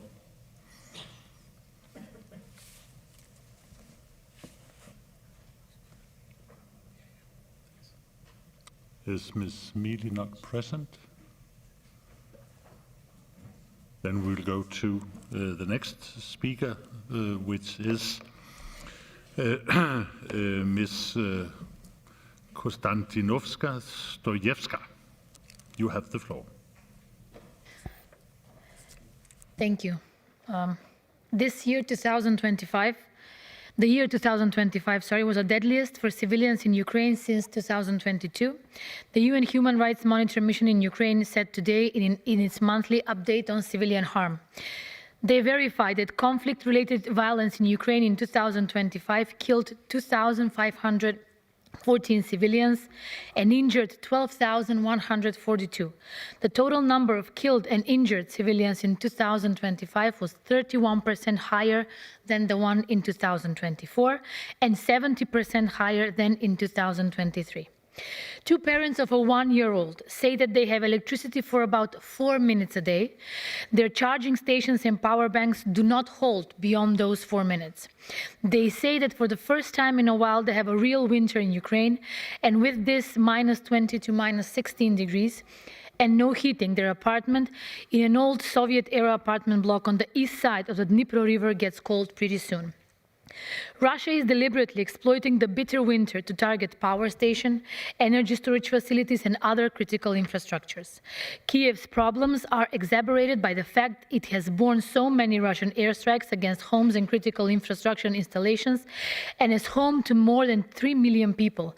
The power shortages impact many people. The most recent Russian attacks against energy installation in the capital and other big cities have had a cumulative effect that is much worse than before. More than 500 residential buildings were without power for several days after these attacks. Repairs of the cables and grids are harder and harder. 1,640 is the number of historical monuments damaged in Ukraine since the start of hostilities. And for Ukrainian children, life under Russian occupation often means continuous exposure to Russian propaganda as occupation authorities seek to assimilate and militarize them. According to a report by Save Ukraine published on September 11th, more than half of Ukrainian children living under Russian occupation have been subjected to indoctrination, while some report sexual violence. For Ukrainians, the end of the winter is near, but the end of the war, no. Thank you. Thank you. And the next speaker is Mr. Ahern. You have the floor. Thank you, Mr. Vice President. Ireland's commitment to a comprehensive, just and lasting peace for Ukraine and to the security of the European continent is rooted in the values we share in this Council: human rights, international law and the sovereignty of nations. Russia's ongoing war against Ukraine is not only an attack on a sovereign state, but an assault on the very foundation of the rules-based international order that has safeguarded peace in Europe for decades. This aggression undermines the security of all who believe in democracy and the right of people to determine their own future. I visited Ukraine 4 times as part of the United for Ukraine group, including in April 2022 at the very start of the war. On those visits, I saw the courage and resilience of the Ukrainian people, the destruction inflicted upon communities, and the profound human cost of this conflict. These experiences have strengthened my conviction that peace must be just, not merely the absence of war. In his address to the Irish Parliament last December, President Zelensky reminded us all of the importance of sustained support and shared values. He said, and I quote, "Our peoples, Ukrainian and Irish, are among the few in Europe who spent centuries fighting for the right to remain themselves. Ukraine want peace. It's a community of nations that makes peace truly lasting." Ireland stands in full solidarity with that vision. A just peace must respect Ukraine's independence, its internationally recognised borders, and the right of its people to return to a secure and sovereign homeland. It cannot be built on appeasement or the reward of aggression. While Ireland remains a policy of military neutral, our neutrality is not indifference. It is a principled neutrality that defends human rights, democracy and rule of law, values that are essential to European security, and their erosion anywhere threatens security everywhere. Ireland will continue to support diplomatic efforts. We will work with partners in this Council and beyond to ensure that peace in Europe is built on justice and respect. Thank you. Thank you so much. And the next speaker is Lord Blencathra. David, you have the floor. Mr. Vice President, this evil war of aggression threatens not only Ukraine, but the whole of Europe. There can be no lasting peace in Europe if the Kremlin's campaign succeeds. Peace built on the acquiescence to territorial conquest will be a fragile, dangerous illusion. To secure a durable peace, we must ensure that Russia does not win. That means enabling Ukraine to prevail on the battlefield, so that any negotiated settlement is founded on justice, territorial integrity and accountability. Now, the international community's diplomatic efforts are welcome and necessary, but diplomacy without strength is hollow. Europe must act with urgency and realism. First, let Ukraine buy what it needs from any sources. The EU's £90 billion support package rightly prioritises defence, but restrictions that force buy European or French procurement risk delaying or denying critical systems such as the Patriot air defence missiles or other third country capabilities which Ukraine needs now. We cannot let industrial policy trump survival. Second, we've got to accelerate delivery and financing for air defence, long-range strike capability, ammunition and sustainment so Ukraine can hold and then push them back. The coalition of the willing security guarantees must be backed up by immediate materiel and logistics. As the Latin maxim says, qui desideret pacem preparat bellum. He who desires peace, let him prepare for war. Well, colleagues, we did not prepare for war in Europe, and we're paying the price now. If we want peace again, we must be prepared to win the war that prevents a much worse peace and a threat to the Baltic states, to Finland, Norway and Sweden and the rest of Europe. Because if Putin wins, make no mistake, the rest of us are next. So let us choose a Europe where peace is not the product of appeasement, but the fruit of justice and strength. Let all European partners put Ukraine's survival above narrow industrial lobbying. Let us enable victory for Ukraine, because only then will Europe have a lasting peace. Thank you. Thank you. And the next speaker is Mr. Reader. You have the floor. Thank you, Mr. Vice President. Colleagues, this report is clear about a simple but vital truth, that the security of Ukraine and the security of Europe are indivisible. Russia's war of aggression shapes our continent's safety and threatens the international rules-based order. And that matters profoundly today. As negotiations were ongoing over the weekend in Abu Dhabi, Russia continued to bombard residential areas and power stations, all whilst it escalates hybrid and military threats all across Europe. Peace cannot be built whilst a country is still negotiating under fire, and the Assembly is right to insist on a lasting and just peace that does not reward aggression. The UK has been clear and consistent. We stand unequivocally for the Ukraine's sovereignty, territorial integrity and right to self-defence. And the UK has provided sustained military, economic and humanitarian support, working closely with European partners and we have backed accountability measures to ensure Russia is held responsible for its crimes. But colleagues, at the heart of this report is one of the most disturbing crimes of the war, and that's the forced transfer and deportation of Ukrainian children. Ukrainian authorities have verified at least 19,000 children have been taken, with credible evidence suggesting the real number is much higher. And the UN has characterised these crimes as crimes against humanity. These children should not be bargaining chips in any future negotiations. Justice for them must be central to peace, not deferred, not diluted, and not ignored. There is a moral imperative and a legal obligation to return these children, and the Assembly must act. By supporting this report, we send a clear signal of solidarity with Ukraine and a firm message that aggression, human rights and abuses and the theft of children will never be normalised. I urge colleagues to support the report.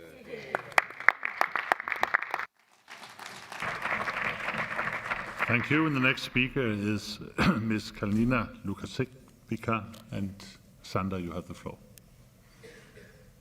Thank you, President. Dear colleagues, first let me thank Mr. Fassino and Political Committee's team for this excellent report. I strongly support the resolution. This war is not only about Ukraine, it is about the future of Europe. And let us be clear about the facts. Peace cannot be built on denial or ambiguity. This resolution rightly affirms that a just and lasting peace must respect Ukraine's sovereignty, independence, and internationally recognized borders. Only a settlement grounded in international law, accountability, and credible security guarantees can prevent future aggression. Russia has weaponized energy, disinformation, migration pressure, and human suffering. Supporting Ukraine is not charity. It is self-defense of our democratic order. Today, in the context of Europe, the Kremlin's broader objective is to weaken support for Ukraine, overturn sanctions, reshape relations with Russia, and even install sympathetic leaders. But we must be stronger. Accountability and justice are must. Peace without justice is not reconciliation. It is impunity. War crimes, crimes against humanity, and the crime of aggression must be investigated and prosecuted. Reconstruction must go hand in hand with responsibility. This is how Europe proves that law is stronger than violence.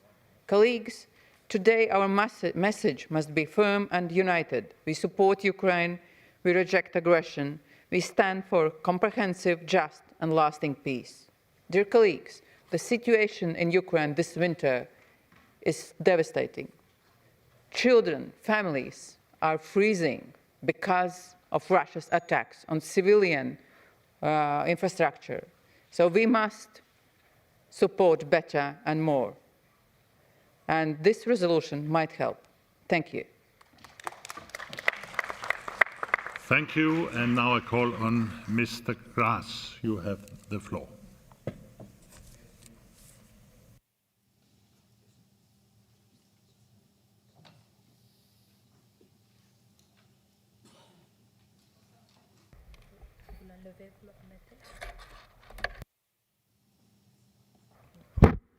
Maintenant, ça marche. Okay, merci.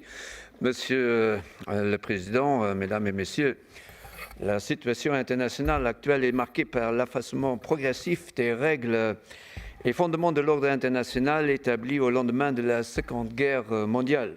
Comme l'a rappelé ce matin la présidente Maya Sandu, cet effacement se manifeste aujourd'hui à travers deux guerres incombattues. Une guerre visible de nature militaire et une guerre hybride de nature plus insidieuse. Toutes deux poursuivent le même objectif, fracturer l'Europe et saper notre cohésion. La guerre d'agression russe contre l'Ukraine, qui approche de sa 4e année, en est l'illustration la plus dramatique.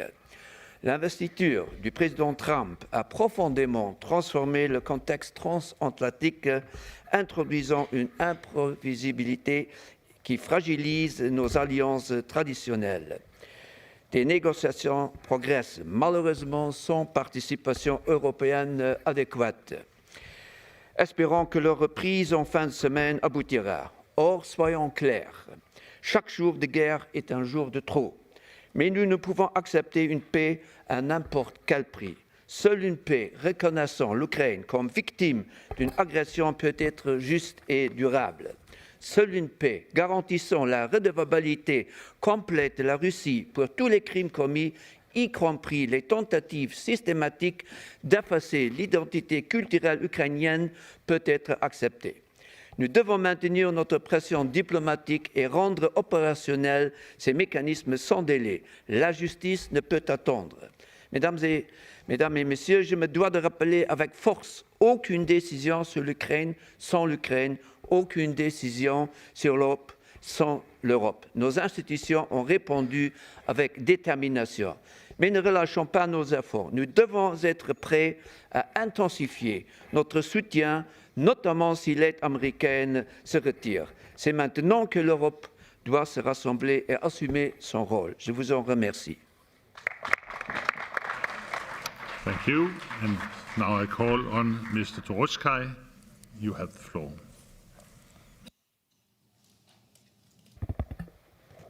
Thank you, Mr. Vice President. First of all, I would like to clarify that we need just and lasting peace in Europe. However, this report talks about justice, yet it has nothing to do with justice. Let's have a closer look on this justice, so-called justice. The report claims that the peace treaties of 1938 were wrong and unjust, but those of 1945 were right. What hypocrisy! According to the report, the 20th century peace treaties that were considered to be fair forced 32% of the Hungarian population, a total of 3.2 million Hungarians, into minority status and cut off 72% of Hungary's territory. You now claim that it is unacceptable for a country to use force and weapons to redraw borders, but this is precisely what happened during the 20th century peace treaties that you consider fair. The Beneš decrees were also part of the 1945 agreement. These decrees seriously violated human rights by collectively declaring two nationalities, the Germans and Hungarians in Czechoslovakia, to be guilty. Millions of Germans and Hungarians were deported simply on the basis of their ethnicity, and their lands and property were taken from them by force. The Beneš decrees are the most extreme violation of human and international rights. And instead of offering compensation or an apology, the Slovak government just confirmed the Beneš decrees a month ago, and even today, property is still being confiscated in Slovakia based on ethnicity. What's more, according to the new law, anyone who questions the validity of the Beneš decrees will be imprisoned in Slovakia. Imprisonment awaits anyone who voices criticism, including myself, for this speech. And the Council of Europe remains silent. You have no problem with this.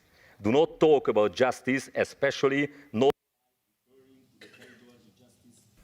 Thank you, and we go to the next speaker, which is Mr. Molina.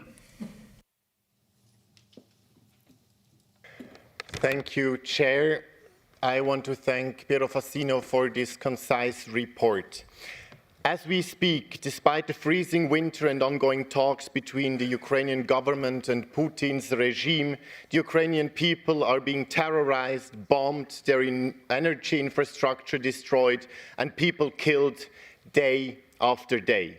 It is crucial that the Parliamentary Assembly underlines Europe's unwavering support for Ukrainian sovereignty, democracy, and international law, and tells it like it is: Europe's democracy and freedom are being bravely defended in Ukraine, and that Ukrainian security is European security. And therefore, it is also clear if Putin wins, the war against Europe will go on. It is precisely why it is essential that this Assembly reiterates today that the lasting and just peace in Ukraine can only be achieved with Ukraine and Europe at the table. A ceasefire must be a premise for serious peace negotiations, and business deals for a select few cannot bring justice. The Council of Europe is making an important contribution to supporting Ukraine through the Register of Damages, the Claims Commission, and the Special Tribunal for the Crime of Aggression against Ukraine. It is high time that the Member States also agree on financing issues and a compensation fund for reparations to Ukraine. We must never give up on Ukraine, because one thing is sure: spring is coming. Thank you. And the next speaker is Mr. Wiekel. You have the floor. Distinguished colleagues, as Russia's war against Ukraine nears its fourth year, the Kremlin's refusal for an immediate ceasefire remains alarmingly clear. This draft resolution robustly condemns Moscow's ongoing offensive, which targets civilian infrastructure and energy networks, especially this winter, while militarizing an occupied nuclear plant. The report reveals systematic crimes against humanity, forced deportations of children, indoctrination in camps, and torture of prisoners. These horrors extend beyond Ukraine, marked by Russian provocations throughout Europe, deliberate airspace violations, drone incursions endangering civil aviation, and cyber attacks. Failure to address these aggressions normalizes hostility and erodes our collective security. It is imperative to recognize that Ukraine's security is also Europe's security. We must demand an immediate and complete ceasefire as precondition for genuine negotiations. No forced territorial concessions legitimizing borders changed by force. Reject any recognition of occupied lands as Russian. Let's secure binding guarantees and fund accountability and reconstruction, especially through frozen Russian assets. The lessons of history are clear. Appeasing aggression invites further threats. Russia initiated this war and refuses peace, showing no commitments to the norms of independence and international law.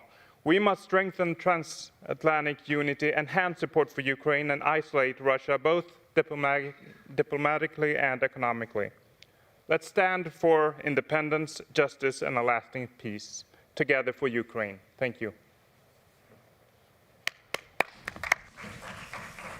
Thank you so much. And the next speaker is Mr. Tekoy. Mr. President and dear colleagues, recent developments have once again demonstrated that security in Europe cannot be taken for granted and requires our constant collective attention. Unsolved conflicts continue to undermine stability far beyond their immediate geography and pose a threat to the security of the entire continent. In this context, the persisting status quo on the island of Cyprus, which has been on the agenda of this esteemed assembly for more than 6 decades, continue to have direct implications for the security of the Eastern Mediterranean region, the European continent, and beyond. As is well known, the Partnership Republic of Cyprus, established in 1960 and subsequently admitted to the Council of Europe, was destroyed in December 1963. As a result of the Greek Cypriot partners' onslaught against the Turkish Cypriot partner, all Turkish Cypriot elements were forcibly ejected from state institutions, and the seat of the government have been unlawfully occupied ever since. The tragic period between 1963 and 1974 was marked by widespread violence, during which hundreds of Turkish Cypriots were killed and 10,000s were forced to abandon their homes, seeking refuge in enclaves amounting to merely 3% of the island's territory. This period culminated in the 1974 coup d'etat, orchestrated by the Greek Cypriot side and backed by the military junta in Greece. As also acknowledged by this esteemed assembly in its resolution 573 in 1974, this coup attempt led the Turkish government to exercise its right of intervention in accordance with Article 4 of the Treaty of Guarantee of 1960, thereby bringing an end to a decade of bloodshed. Thank you. Thank you. And now I call on Ms. Auberg. You have the floor, please. Thank you, Mr. President, dear colleagues. Europe's protection against Russia's aggressive imperial ambitions begins and ends in Ukraine. The Ukrainian people are fighting not only for their own freedom, but for our freedom too. That is why our support must increase. As we speak, more than 1 million Ukrainian households are without electricity, without water, and without heating in 25- degrees. To be blunt, Ukraine needs more funding and, above all, more weapons. Throughout this war, European countries have helped to keep Ukraine afloat on the battlefield, but never enough to give Ukraine a real chance to win. We need to step up. The Nordic countries are doing our part. Last year, Sweden, Norway, and Denmark were among the top contributors to Ukraine relative to GDP. Together, the Nordic countries accounted for 1/3 of NATO countries' total military support to Ukraine. But all of Europe must take greater and more long-term responsibility. This will require substantial commitments for years to come. And it is worth remembering that while the war continues, EU countries still buy Russian gas and oil for sums that exceed the support provided to Ukraine. Is it not a good look to indirectly fund Russia's war chest? I would like to emphasize that Ukraine is not merely a recipient of aid. Ukraine is a strategic partner and must to be treated as such. Slava Ukraine! Thank you. And now I call on Mr. Baker. You have the floor. Thank you, Mr. President. Dear colleagues, I want to congratulate Mr. Fassino on this excellent report. I want to focus my remarks on the humanitarian crisis faced by Ukrainian citizens, in particular the crisis faced by disabled people, because when so many Ukrainians were forced to flee their homes following Russia's brutal invasion, this wasn't an option for millions of disabled people, including 260,000 Ukrainian people with learning disabilities. On a visit to Kyiv Kyiv last year, I met Raisa Kravchenko and her colleague Yulia Klepets, who founded the all-Ukrainian NGO coalition for persons with intellectual disabilities. They told me how Raisa spent 25 days sheltering in a basement with her son Alexei, who has a learning disability, without food, without electricity, without gas. They told me about Vitaly Segelev, wholly dependent as an autistic person on his mother, and so terrified by air raid sirens that he didn't leave his flat in Kiev for 3 years. This took a toll on his health, and Vitaly died. These are war crimes Russia has perpetrated against disabled people, for which they must be held accountable. The disabled community in Ukraine is at breaking point and beyond. Today they'll be suffering from freezing conditions because of the actions of Russian forces. Humanitarian support, which has been provided for disabled people, is welcome, but we have to do much, much more. This has been powerfully communicated in important reports by the United Nations, Inclusion Europe and the World Economic Forum. We must make sure that systems of compensation for Ukrainian citizens are accessible for disabled people and their families who have lost so much. The resilience of Raisa, Yulia, and their colleagues, their families, is awe-inspiring. The international community must do more to support all they do for the rights and welfare of disabled people in Ukraine at a time when these rights remain under sustained attack because of Putin's invasion. Thank you. And the next speaker is Mr. Lee. Russian aggression is absolutely appalling, and of course we must stand up to it, and there can be no surrender. I don't think we should be depressed about the outcome of this appalling act of aggression by Putin. He may be a tyrant, but he's not really a very effective war-making tyrant. In the 4 years of this war, he's marched, let's say, 30 miles. In that time, Stalin marched all the way from the Volga to Berlin. So there is hope. We must pile on pressure on Russia. Sometimes we know what they're doing. They're trying to break the spirit of the Ukrainian people. But with sanctions, I think we can achieve a great deal in perhaps breaking the spirit of this utterly wrong Russian government. Look what's happened in so many tyrannies in world history. They seemed so secure. Look at what's happening in Iran. So if we keep up the pressure, I think that eventually we can win. But we must not impose a settlement. The West must not impose a settlement on Ukraine. It is for Ukraine to decide whether or not they give up territory. Make no mistake, what Putin is trying to do is to not just have a ceasefire, but to take the fortress belt, to make Ukraine defenseless. This would be like the Sudetenland in 1938. And then in 2 years or 3 years' time, he can march again. There'd be absolutely no point in having 7,000 British troops or 7,000 French troops. We must have a just peace, but we must rely completely on American guarantees.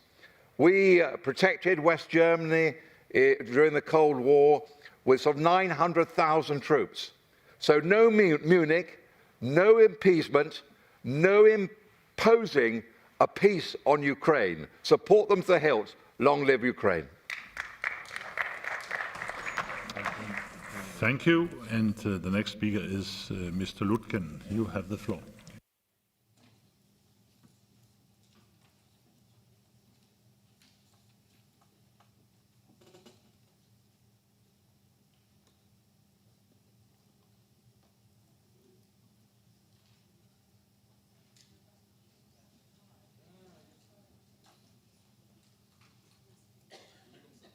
Monsieur le Président, chers collègues, le 8 mars 2022, je me suis rendu en Ukraine dès le début de la guerre pour apporter un soutien concret humanitaire avec les moyens qui étaient les nôtres dans ma ville.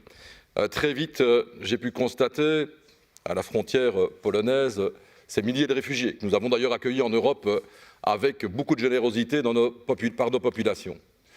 L'Union européenne s'est mobilisée aussi, alors certes parfois trop tard, avec une intensité qu'on aurait voulu plus forte, mais quand même, près de 193 milliards d'euros qui ont été apportés en soutien à la fois militaire, financier, humanitaire à l'Ukraine. Pourquoi? Parce que cette guerre, comme d'autres l'ont dit, c'est notre guerre. notre guerre parce que les valeurs fondamentales que nous défendons, elles sont partagées par nos amis ukrainiens. Et ils le font avec beaucoup de bravoure, de courage. Et la moindre des choses, c'est de les soutenir avec les moyens qui sont les nôtres. Alors on le fait dans un contexte économique, budgétaire, qui n'est pas si simple, de pouvoir expliquer à nos populations l'importance pour nous de soutenir l'Ukraine, l'importance d'avoir ce rempart et d'être aux côtés des Ukrainiens chaque jour, d'apporter ce soutien indéfectible. Il le sera encore, il doit s'intensifier certainement encore dans les semaines et les mois qui viennent. Mais quand même, je regrette dans ce contexte que le président Zelensky ait tenu des propos la semaine dernière à l'égard de l'Union européenne, parlant d'une Europe perdue, fragmentée, dans ce contexte où on doit nous autres expliquer à nos populations que ce soutien il est nécessaire, dans un contexte budgétaire et économique difficile. Ce n'est pas si simple et ces propos sont malheureux dans un contexte aussi où les États-Unis lâchent de plus en plus l'Ukraine, reconnaissons-le, avec aussi des parts de territoire qui seraient, en tout cas, qui sont souhaitées au travers notamment du Groenland. Je pense que nous devons de regarder cela avec la clairvoyance nécessaire et demander bien sûr une intensification du soutien en tenant compte bien sûr également de la réalité des hommes et des femmes qui souffrent chaque jour en Ukraine. Je vous remercie.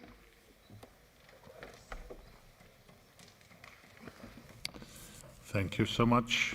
And the next speaker is Mr. Sobolyev. You have the floor.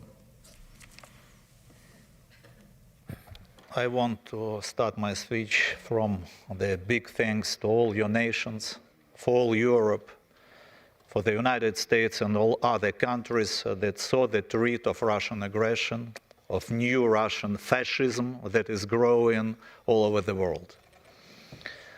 When somebody tried to ask the question and make parallel between the start of Second World War and this period of Russian aggression, I want to answer this question, it's not a parallel.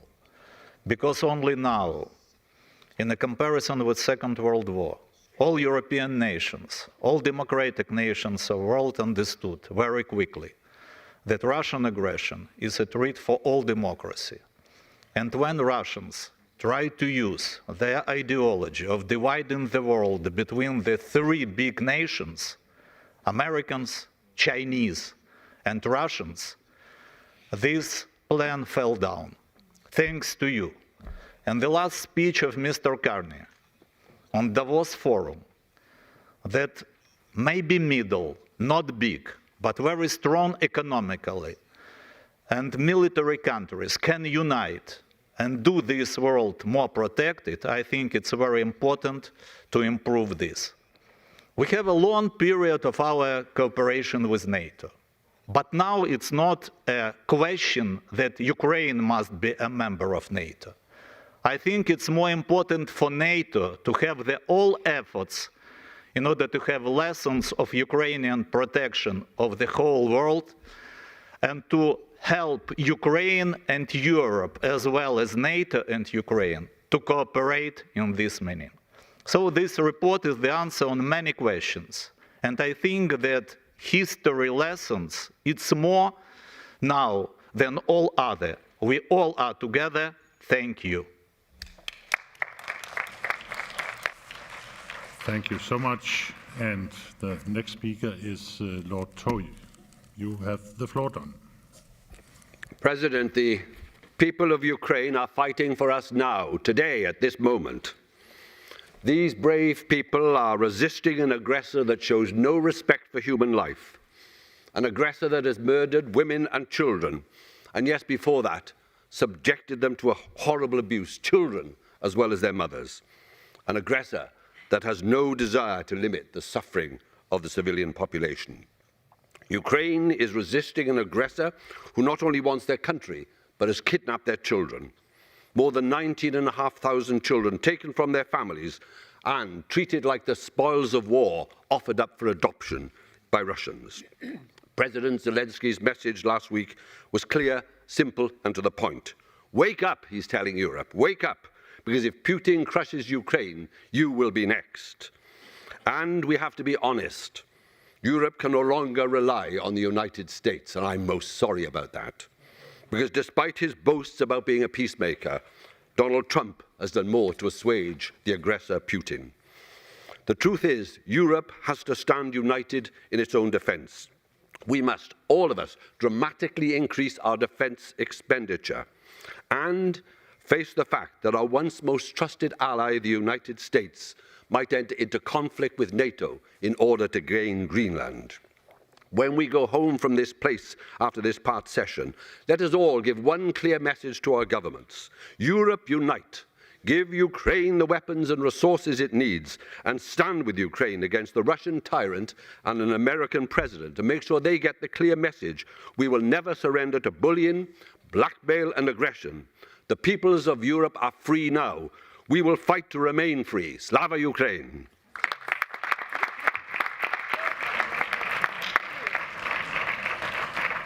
Thank you, and I now call on Mr. Chaliot. You have the floor, Christophe. Merci, Monsieur le Président. Mes chers collègues, ce rapport de notre collègue Piero Fassino rappelle utilement un constat dont certains, hélas, doutent encore. Défendre l'Ukraine face à la Russie, c'est bien défendre l'Europe tout entière. Si nous laissons Poutine aller plus loin, nous risquerions bien d'aboutir à une paix injuste et lourde de conséquences pour tous les pays du continent. Vous me permettrez d'appuyer tout particulièrement la recommandation qui vise à exiger un cessez-le-feu immédiat et total. L'Ukraine ne doit pas être contrainte à négocier sous les bombes.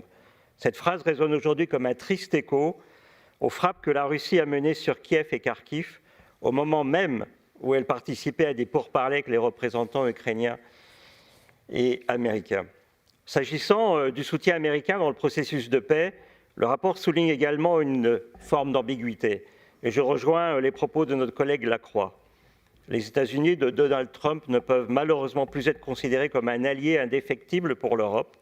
La stratégie de défense nationale que vient d'adopter le Pentagone prévoit clairement un recentrage de l'engagement des États-Unis sur leur propre sol et dans l'Indo-Pacifique. Même s'il s'agit d'une véritable bascule géostratégique, nous, Européens, ne pouvons feindre la surprise. Le pivot vers l'Indo-Pacifique, opéré il y a 15 ans par l'administration Obama, constituait déjà des prémices d'un éloignement des préoccupations américaines pour notre continent. Nous n'avions malheureusement pas tiré suffisamment les conséquences à l'époque. Peut-être pensions-nous que cela n'irait pas plus loin. C'était sans compter son élection de Trump, son mépris du droit international, de la coopération multilatérale, qui a complètement bouleversé le partenariat atlantique qui, jusqu'à ce jour, gouvernait la sécurité du continent.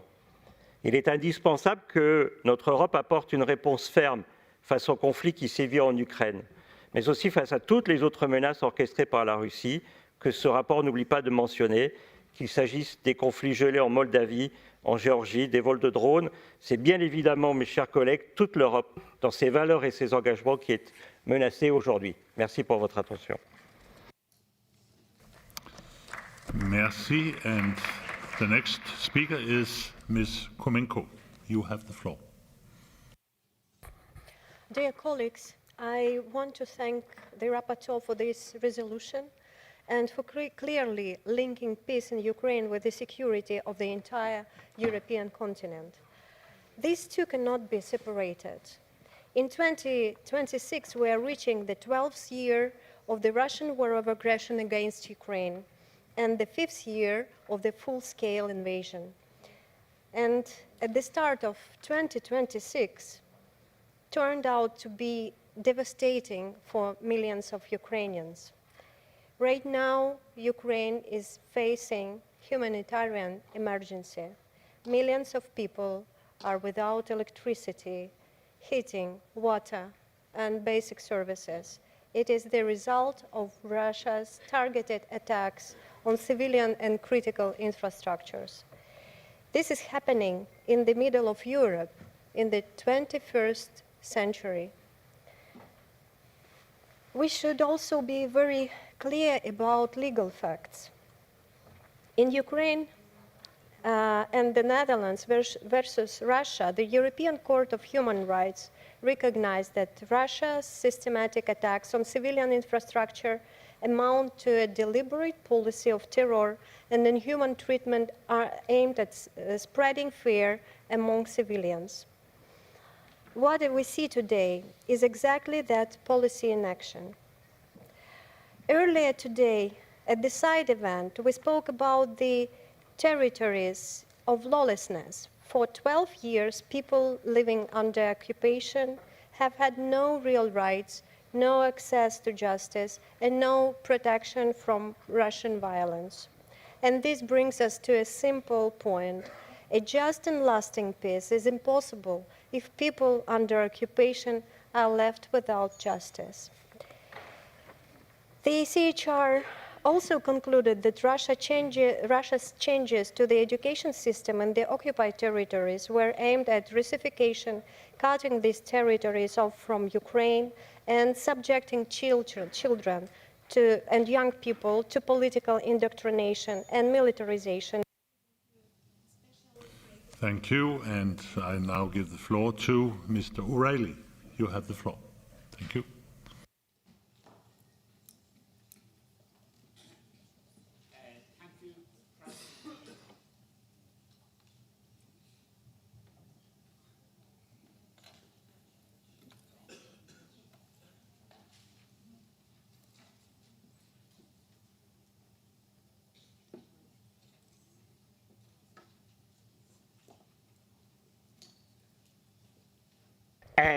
Thank you, President.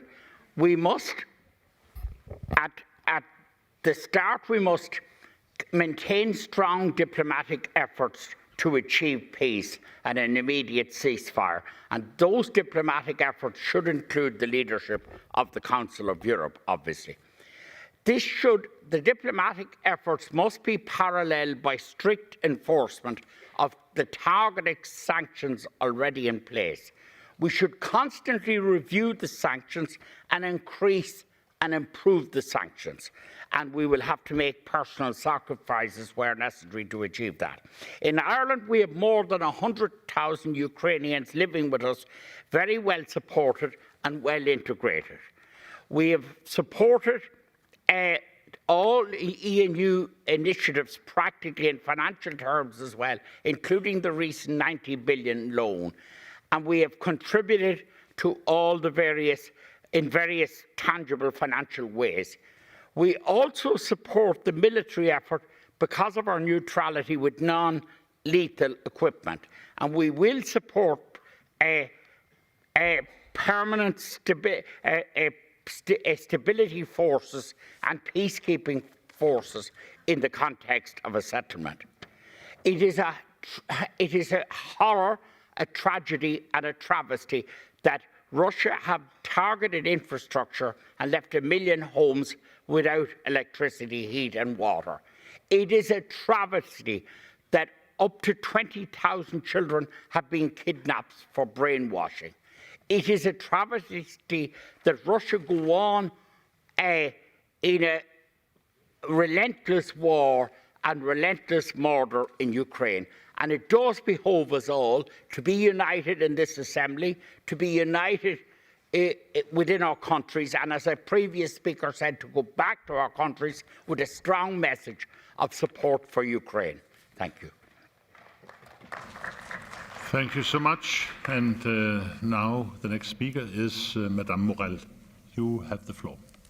Merci, Monsieur le Président. Chers collègues, je voudrais d'abord saluer le travail du rapporteur sur ce sujet et plus globalement l'engagement constant de notre institution pour soutenir une paix juste et durable en Ukraine. Le Conseil de l'Europe a su être au rendez-vous de l'histoire, notamment par la création du tribunal spécial pour juger le crime d'agression contre l'Ukraine. C'est un pas décisif qui affirme clairement qu'une paix durable ne peut exister sans justice et que le droit international ne se négocie pas. Mais nous devons aussi le dire avec lucidité, nous devons aller plus vite et aller plus loin. Car pendant que nous construisons les instruments juridiques, indispensables certes, la guerre, elle, continue de frapper le quotidien des Ukrainiennes et des Ukrainiens. Je voudrais partager avec vous quelques chiffres qui permettent de mesurer l'ampleur du conflit. Pour l'année 2025, à elle seule, qui s'ajoute à plusieurs autres années de guerre depuis 2022, ce sont plus de 1950 missiles et 54 600 drones qui se sont abattus sur l'Ukraine. L'une de leurs cibles principales a été l'énergie et depuis octobre, ce sont 8,5 gigawatts de capacité électrique qui ont été endommagés. Seulement 3,6 gigawatts ont été rétablis à Kiev. Après les frappes de janvier 2026, ce sont aujourd'hui 81% des logements et infrastructures qui sont privés d'électricité et de chauffage. Cela touche 1,5 million de personnes et cela pendant un hiver rigoureux où les températures avoisinent fréquemment les moins 20 degrés. Ces chiffres illustrent l'ampleur du conflit aussi au quotidien pour les Ukrainiennes et les Ukrainiens. Aussi, je voudrais dire que sur ce débat qui vise à soutenir une paix juste et durable en Ukraine, ce n'est pas seulement à propos de l'avenir et de l'après-guerre qu'il faut agir. Soutenir l'Ukraine, c'est aussi continuer à agir maintenant pour que le froid, l'obscurité, l'épuisement ne deviennent pas des armes de soumission. Je sais que la France, l'Union européenne et de nombreux pays membres de cette Assemblée soutiennent l'Ukraine, apportent générateurs, financement, coordination technique. Je formule le vœu qu'en rentrant la semaine prochaine dans nos parlements, nous continuons à porter ce message, car chaque donation, chaque soutien fait la différence. Slava Ukraini. Thank you. And now I call on Lord Jones to take the floor.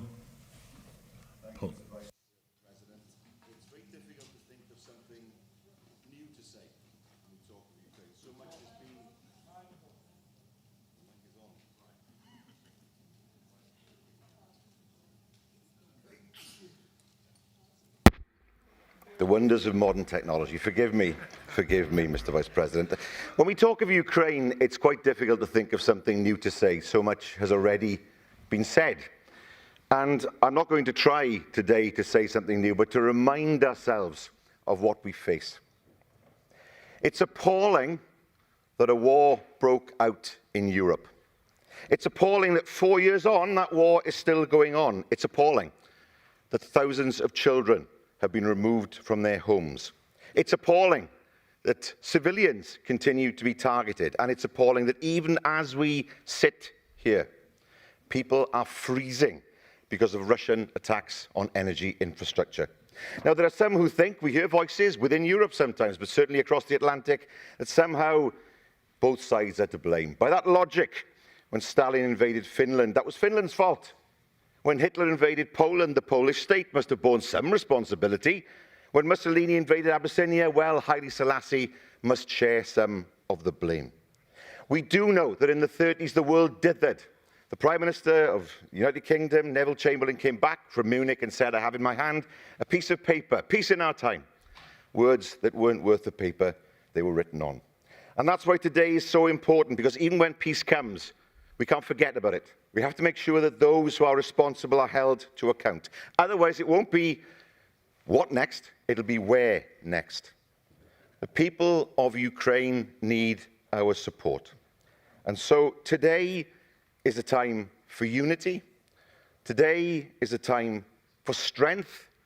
And today is a time for determination. And in supporting the principles of the report we see before us today, we will reaffirm those qualities and help to continue the support the people of Ukraine so richly deserve.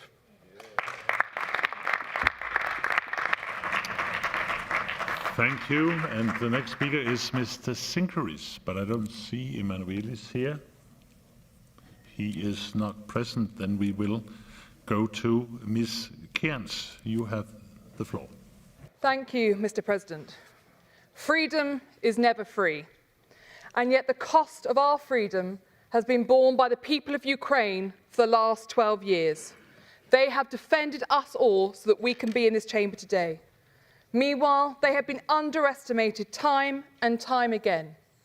Now, as a peace deal is being discussed, we must be clear. Violence must never determine sovereignty. Every inch of Ukraine is home to a Ukrainian family who have a story that deserves to be told. Now, for too many, for hundreds of thousands of those families, they have loved ones being held hostage, children and adults, illegally, who could be released tomorrow if Russia chose to take action. We in this chamber must look at what more can be done to make sure that when civilians are taken hostage against illegal law, that they are brought home sooner. Because some have been held in hostage since 2012 and since 2014, and that is an unacceptable thought. We must sing out in this chamber that civilians must never be bargaining chips. And we must also be clear that Ukraine determines how this ends. The aggressor, the terrorist imperialist, must not.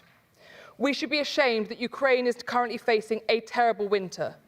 Where is the international effort to turn back on the heating? Where is the international effort to give them energy again? Europe's future and security is our responsibility, so we must not be distracted by promises of peace. We must also make sure that we do not betray our Ukrainian allies by embracing the Chinese Communist Party ever closer, as sadly too many seek to do. We should be ashamed that Ukraine is freezing at this time and that they still have to fight for us.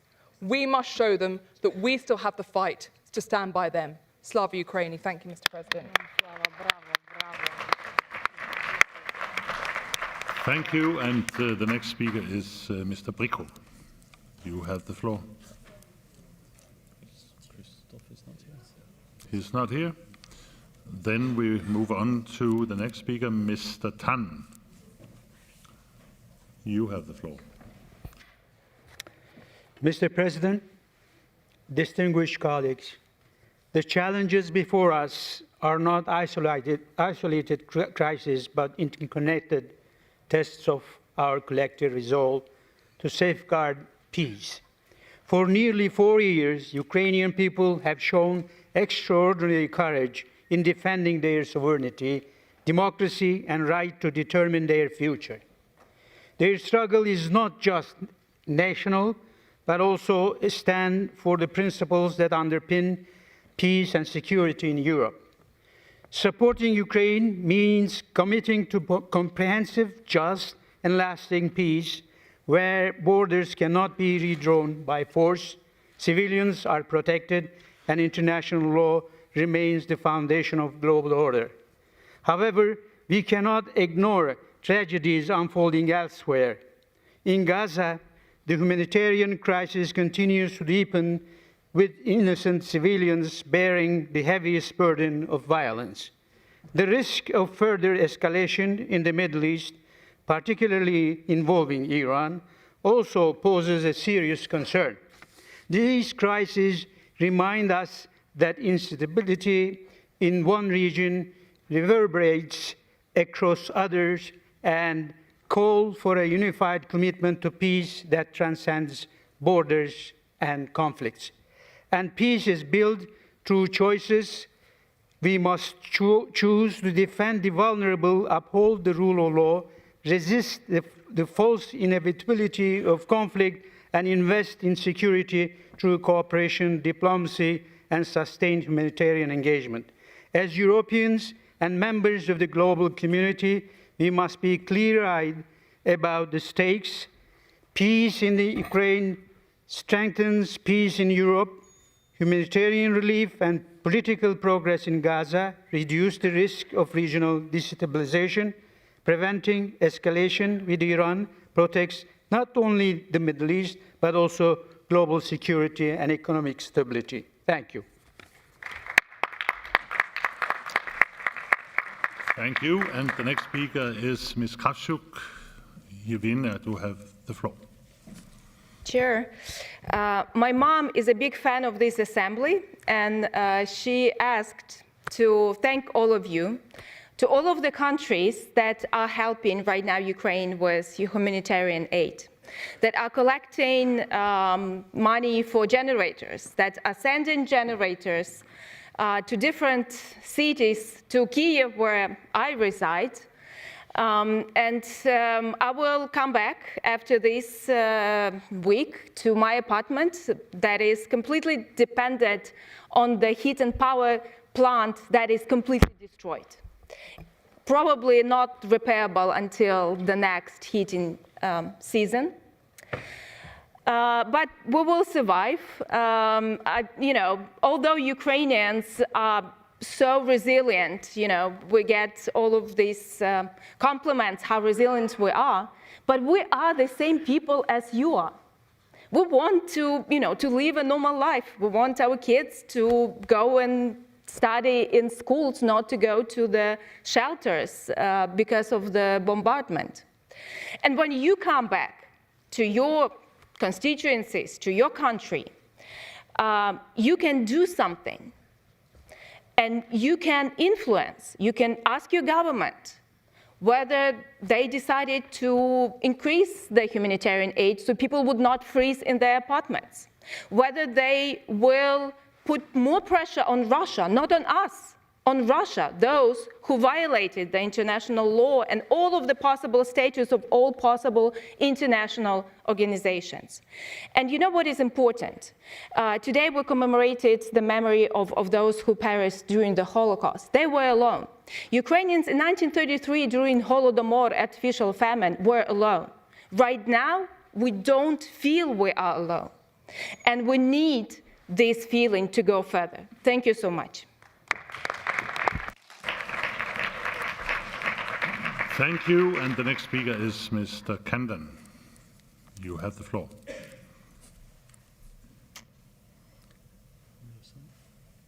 Not present. Then we go to the next speaker, which is Mr. Giglio. You have the floor. Thank you, Vice President. I will speak in Italian.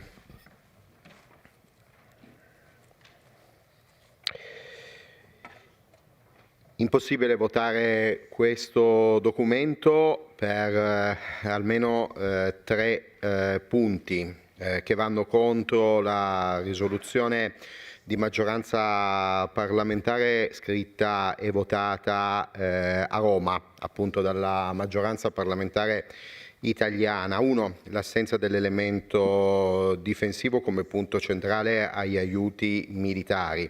Ribadiamo sì aiuti militari, ma per difendere, non per attaccare.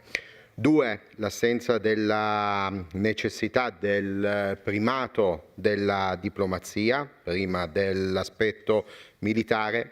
E tre, il ruolo degli USA nel cercare di raggiungere la pace. In questo testo sminuito e addirittura additato come negativo. Al contrario, è l'Europa che sta rompendo l'asse occidentale, non allineandosi agli Stati Uniti. E in linea generale l'idea che prevale a Roma è quella che ogni documento che parli di sicurezza tenga conto non solo del fronte est, importantissimo, vitale, solidarietà agli amici ucraini, ma anche del fronte sud, ovvero la lotta all'immigrazione clandestina, al traffico di uomini, al radicalismo islamico. I due fronti sono assolutamente collegati e non sono comparti stagni, non sono separati. Basti pensare alle attività della Wagner nel Sahel, all'instabilità di quell'area e quindi alla creazione di nuova immigrazione clandestina che poi attraversa il deserto e il Mediterraneo, alimentando le mafie di tutta Europa e soprattutto del mio Paese. Grazie Vice President, grazie colleghi. Thank you so much. And now we move, unfortunately, to the last speaker, as I have to close the list after this. But this is Ms. Selnes. You have the floor. President, dear colleagues, I would like to thank the rapporteur for a thorough and well-balanced report and the political committee for its important work. Russia bears full responsibility for this war of aggression against Ukraine. This must remain absolutely clear. Accountability for Russia's violations of international law is essential, not only for Ukraine, but for the credibility of the international rule-based order. At the same time, we must be honest, without an end to the war, without a just and lasting peace based on Ukraine's sovereignty and territorial integrity, no sustainable political or democratic recovery is possible. Securing peace is therefore a prerequisite for everything that must follow. Norway remains firmly committed to supporting Ukraine. Through the Nansen Support Programme, Norway provides long-term and predictable assistance, combining military support, humanitarian aid, and civilian reconstruction. This reflects our belief that Ukraine's resilience today is inseparable from its future as a free and democratic European state. The Council of Europe plays a crucial political role in this effort. This assembly must continue to speak with clarity and unity. Aggression must be commended. Accountability must be pursued, and Ukraine must be supported until peace is restored and the country is reconstructed. Thank you. Thank you. Thank you, and that completes the debate. I must now interrupt the list of speakers. We have a blue card. Okay. Dear Chairman, I would like to use our new rule and use the blue card. And I have the question, first of all, thank you very much, Senior Rapporteur, for all you did. But I want to ask you about Russian drones in European skies. It is a very general, in very general language, it is said that this escalation demands an unwavering commitment to ensuring the security of the European continent. Don't you think it should be much more concrete reaction on this Russian escalation using Russian drones to disrupt air movement in Europe and in general to disrupt life on the continent? Thank you. And I give the floor to our rapporteur, Mr. Fassino, to answer.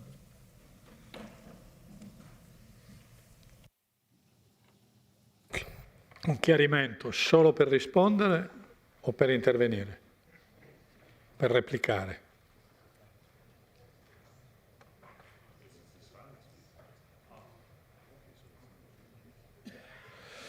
Sorry, Piero, it's a new thing with the blue card. Thanks for doing that.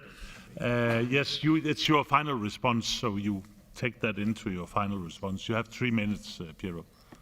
Finale. Yeah, exactly. Siccome ho risparmiato nell'introduzione 2 minuti, chiedo che siano utilizzati per questa replica. Ma ringrazio intanto tutti coloro che sono intervenuti nel dibattito e hanno detto gran parte degli interventi erano in assoluta sintonia con la relazione e li ringrazio anche degli apprezzamenti, quindi non aggiungo cose che nella relazione ho già detto. Vorrei soltanto dire alcune cose invece interloquendo con gli interventi che ho sentito in dissenso. Io voglio dire all'onorevole Vigna che noi non possiamo perdere la distinzione tra l'aggressore e l'aggredito. Poi possiamo far di tutto, ma questa guerra è cominciata nel febbraio del 2000, di 4 anni fa, 4 anni fa, perché Putin ha aggredito l'Ucraina. L'aggressione è avvenuta da Mosca, non si può confondere. Aggiungo una cosa che spesso viene dimenticata. Sia Macron, sia Scholz, sia Bennett, primo ministro israeliano, sia altri, andarono a visitare Putin prima della guerra, assumendo tutta una serie di impegni per cercare di evitarla. Scholz uscì dal colloquio con Putin facendo una conferenza stampa a cui erano presenti centinaia di giornalisti, perché un incontro Scholz-Putin era un evento, e Scholz disse che la Germania aveva garantito a Putin che non avrebbe consentito l'ingresso dell'Ucraina nella NATO. Non so se fosse una posizione giusta o sbagliata, ma questo disse Scholz a Putin.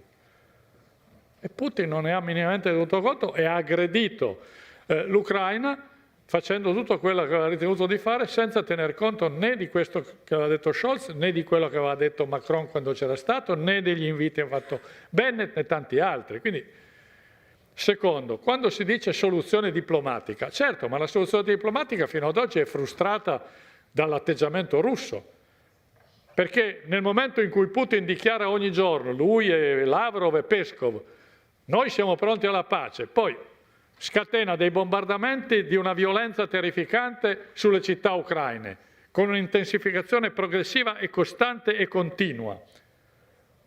Pone delle condizioni umilianti per una qualsiasi pace, perché se le condizioni sono che l'Ucraina deve perdere 1/3 del proprio territorio, che non deve avere un esercito, non deve partecipare a nessuna forma di alleanza internazionale che non sia gradita alla Russia, questo si chiama una cosa semplice. sottoporre l'Ucraina a un regime di sovranità limitata, cioè torniamo a Brezhnev. E io credo che questo sia inaccettabile. Quindi la diplomazia ci vuole, ma se la diplomazia non incontra un interlocutore disposto a discutere, è molto difficile individuare un punto di compromesso e di accettazione. E terzo, io penso che dobbiamo sapere che in Ucraina si gioca qualcosa di più grande, che non è soltanto la sicurezza, la stabilità, l'indipendenza, la sovranità dell'Ucraina, che è la cosa principale, ma è chiaro che dall'esito di questa guerra è messa in gioco anche la sovranità, la sicurezza del continente. Per questo l'Europa ha il dovere di sostenere l'Ucraina, perché quello che accade... Thank you, Perio. Yeah, it's automatic, so we cannot... You used your minutes. I'm sorry about that. So thank you very much. And now I will ask whether the chairperson of the committee wishes to speak. You have 2 minutes. Grazie Presidente, cari colleghi. A nome della Commissione per gli Affari Politici e Democrazia desidero esprimere prima di tutto un sentito ringraziamento al nostro relatore, l'onorevole Fassino, e a tutti i membri che hanno partecipato al dibattito. I vostri interventi hanno sottolineato la gravità del momento e allo stesso tempo anche la responsabilità della nostra Assemblea di sostenere una pace giusta e duratura per l'Ucraina.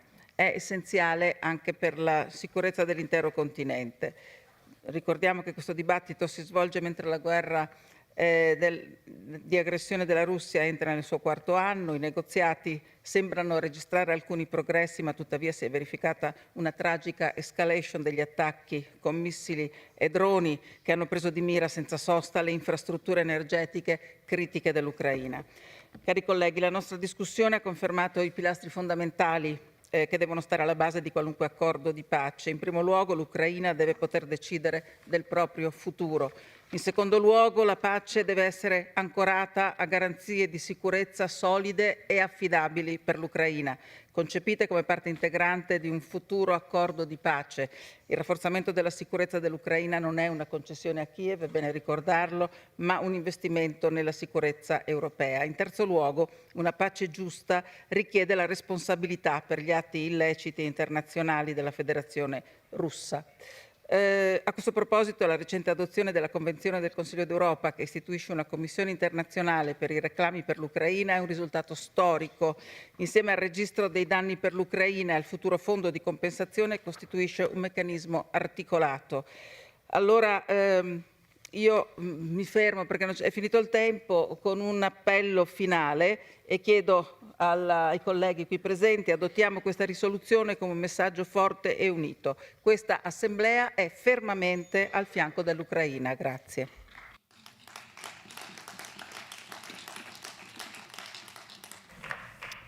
Thank you so much. The Committee of Political Affairs and Democracy has presented a draft resolution document 16.3.11 to which 23 amendments and 4 sub-amendments have been tabled. They will be now taken in the order in which they appear in the compendium. I remind you that speeches on amendments are limited to 30 seconds.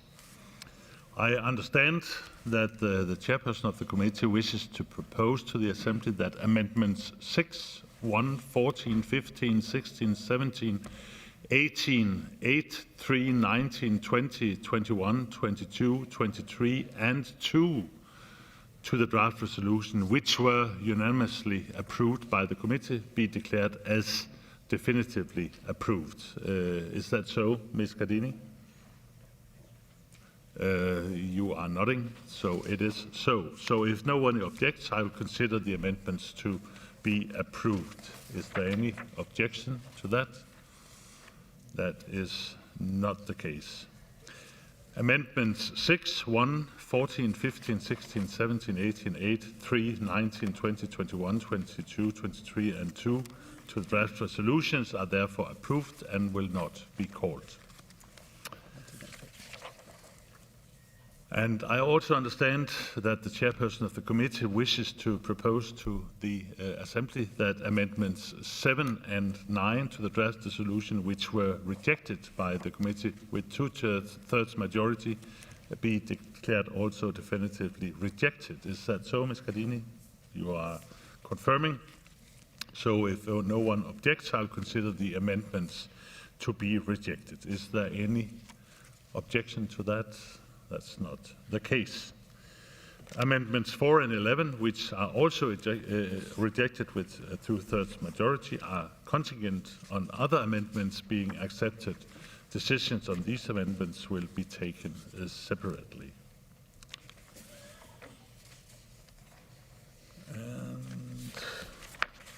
Number 12. Yeah.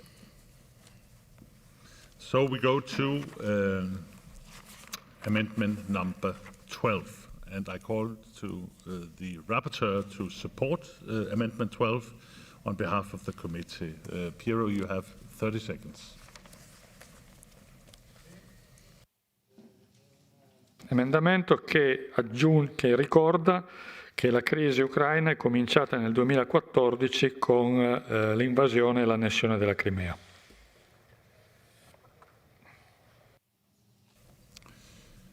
And then I also call Mr. Fassino to support the sub-amendment to Amendment 12. And Piero, you have also 30 seconds for that.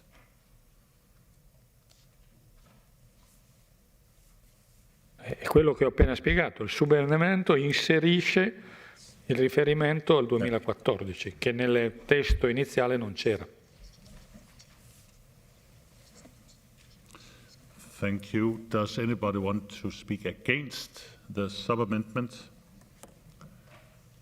That is not the case. So I just have to remind that the committee anonymously accepted this sub-amendment. So I will now put the sub-amendment to a vote, and the vote is open.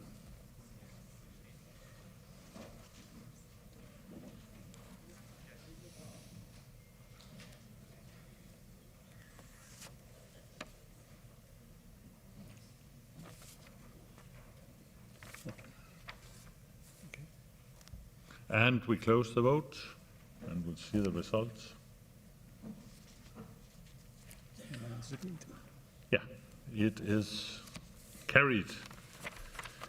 I've been informed that Ms. Komenko and Ms. Metsenseva-Fedorenko wishes to propose an oral sub-amendment to Amendment 12 as follows. At the beginning of the third sentence, to insert the words full scale before the words war of aggression enters its fourth year. And the effect of this oral sub-amendment would therefore be to change the sentence to read as follows in full. As the full-scale war of aggression enters its fourth year, the Assembly renews its call for a comprehensive, just and lasting, dignified and stable peace essential to the security and stability of Ukraine and the entire European continent. And in my opinion, this sub-amendment is in order under our rules. However, do 10 or more members object to the oral sub-amendment, then they have to rise up. That is not the case, and therefore I call to the Ms. Komenko or Metsenseva-Fedorenko to support their oral sub-amendment. You have 30 seconds. Yes, Mr. President, this is the clarification that relates to the term indicated in the resolution, fourth year, the fourth year of full-scale invasion, but the war lasts for 12 years. Thank you. Thank you. Would anyone like to support the amendment? Sorry? Speak against. Yeah. And now, does anybody want to speak against the rapporteur, Mr. Fassino? C'è un equivoco perché l'intervento della collega Comenco si riferisce a un altro subemendamento. Dire invasione a grande scala, quella che lei ha citato, va benissimo, si accoglie. Tra dire una guerra e una guerra a grande scala non credo che ci sia grande differenza, comunque si può accettare. L'onorevole Comenco è intervenuta a sostenere un altro subemendamento di cui io adesso, se volete, dico qual è il mio parere, però sulla formulazione à l'aube de quatrième année de cette guerre d'agression à grande échelle, quello va bene. But we will come back to the other one later, Piero. But what is the opinion of the committee on the oral sub-amendment? The committee are in favor? In favor. In okay. favor. Yes, but I'm asking the chairman of the committee. The committee is in favor, and I'll now put the oral amendment to the vote. The vote is open.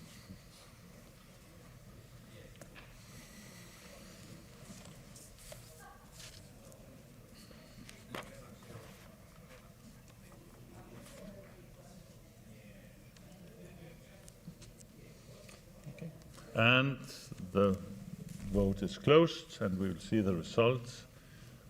The oral sub-amendment is carried. Thank you.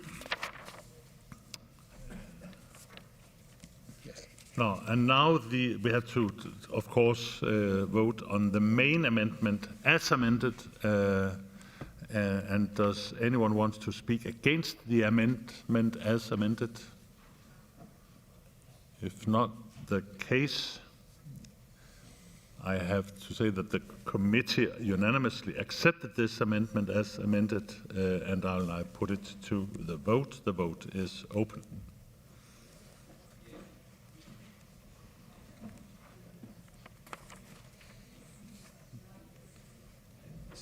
Amendment 4 falls.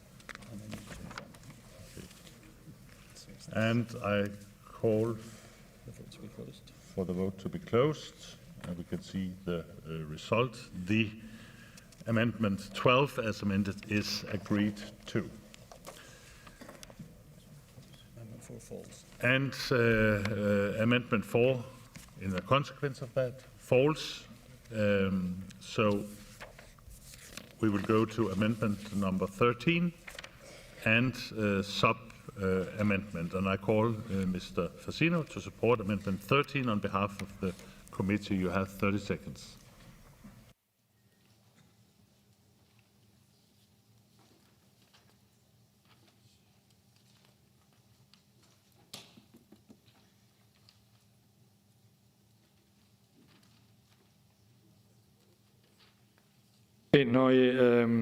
Viene accolta la parte finale dell'emendamento, cioè viene accolto l'intero emendamento che rimpiazza il testo originario.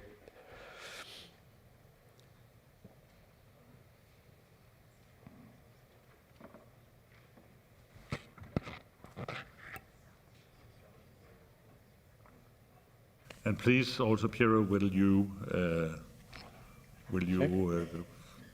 support the sub-amendment 2?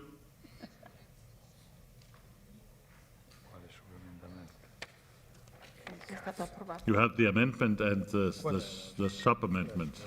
Non si capisce un cazzo così.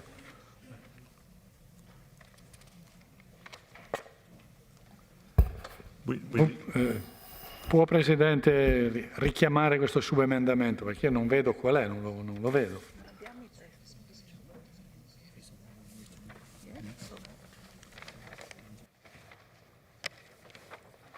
Quale testo è?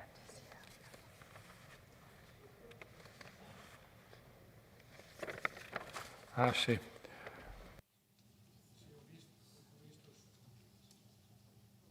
Va bene, ho visto il subemendamento e esprimo parere favorevole.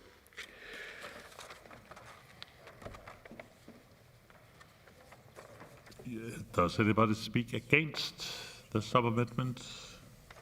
That is not the case, and the committee is obviously in favor of the sub-amendment, yes, and I will now put that to the vote. The vote is open.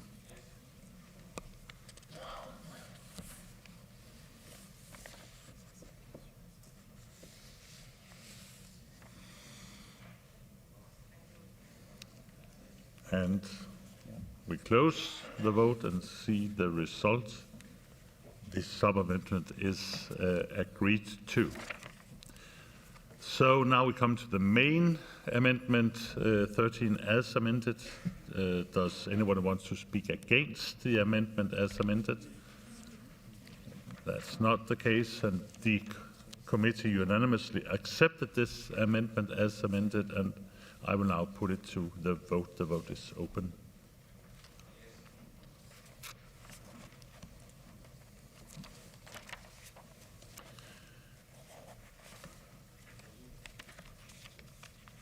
And yeah, the vote is closed, and I call for the result. The amendment 13 is agreed to. And that means that amendment 11 falls. So we go to amendment number 5 and the sub-amendment. And I will now call on Ms. Sentseva Fedorenko to support Amendment 5. You have 30 seconds.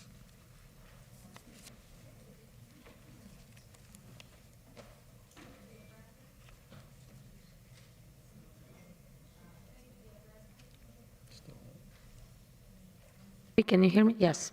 Thank you, dear President. Amendment number 5 is very clear and easy.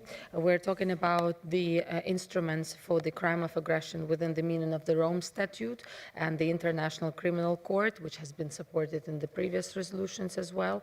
And we're talking about the officials of Russia who committed the crimes. And of course, it also includes the servicemen of the defense forces and others. And it falls under the jurisdictions of the Rome Statute of the International Criminal Court. So the investigations should roll. Thank you. Thank you. And there is a sub-amendment, and I call for Mr. Fassino to support this on behalf of the committee. Sì, a nome della Commissione il subemendamento sostituisce, cioè introduce una espressione diversa. Il testo originario dice: l'Assemblea condanna l'azione della Federazione Russa considerata come crimine di genocidio. Il subemendamento dice che potrebbero essere considerati come crimini di genocidio, e questa avvertenza bisogna metterla perché fino ad oggi un pronunciamento da nessuna Corte di Giustizia è stata fatta dell'esistenza di un crimine di genocidio, quindi potrebbe essere, evoca la possibilità che ci sia questa valutazione. Thank you. Does anyone else want to speak against the sub-amendment? Not the case. What is the opinion of Ms. Sentseva Fedorenko on the sub-amendment? Sì, Presidente, se va bene. So it's acceptable. Thank you. We accept it. Okay. And what is the committee's opinion on the sub-amendment? It was approved. Just a moment. See, approved unanimously. It was approved unanimously, so the committee supports the sub-amendment. I will now put it to the vote. The vote is open.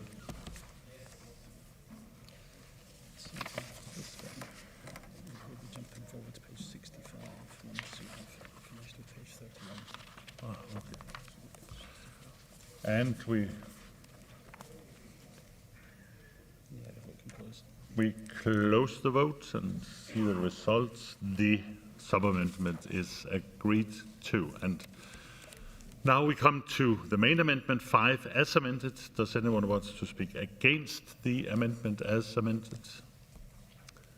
That is not the case, and the committee unanimously accepted this amendment as amended, and I will now put it to the vote. The vote is open.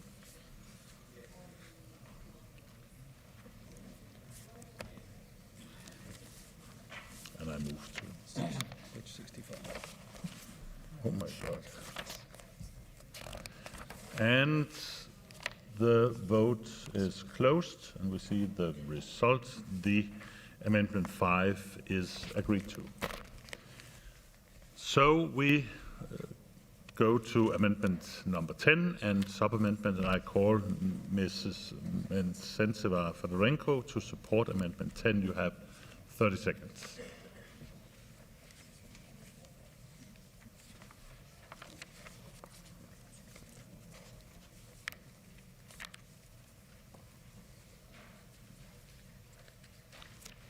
Thank you, President. We're talking here in this amendment, as in the previous resolutions, about strengthening accountability mechanisms. What is extremely important, colleague, in the second part, which the committee didn't take into account, we say that states should analyze and activate their capabilities in prosecution, investigations, sharing of the information for the war crimes, etc. So it is already happening. I don't think the word should is very strong. We could have replaced it with may, but maybe we can support it right now and try to vote in favor. Thank you, President. Thank you, and I call on Mr. Fassino to support the sub-amendment on behalf of the committee. Piero?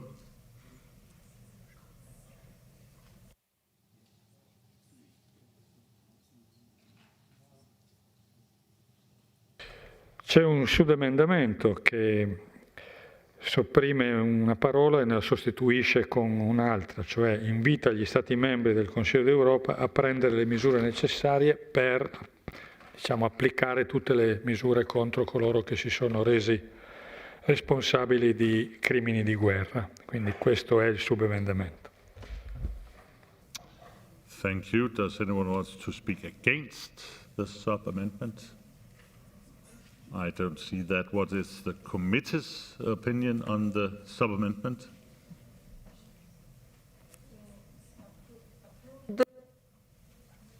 Approved unanimously. The committee approved anonymously, so it's in favor, and I will now put it to the vote. The vote is open.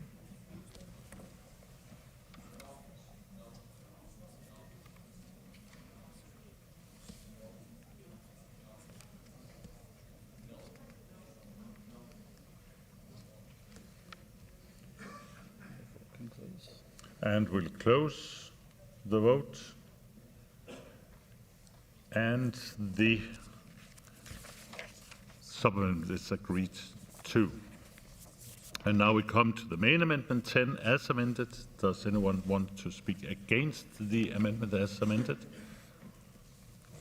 That is not the case. The committee unanimously accepted this amendment as amended, and I will now put it to the vote. The vote is open.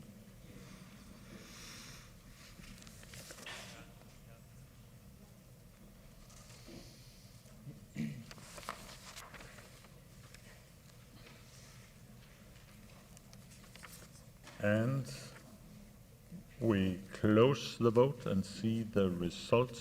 The amendment 10 as amendment is agreed to.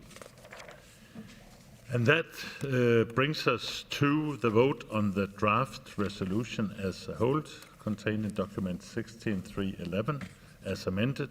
And here we need a simple majority. The vote is open.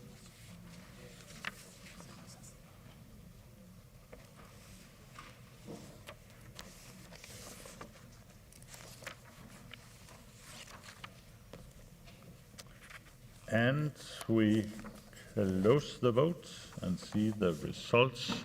The draft resolution in document 16.3.11 is adopted. Thank you.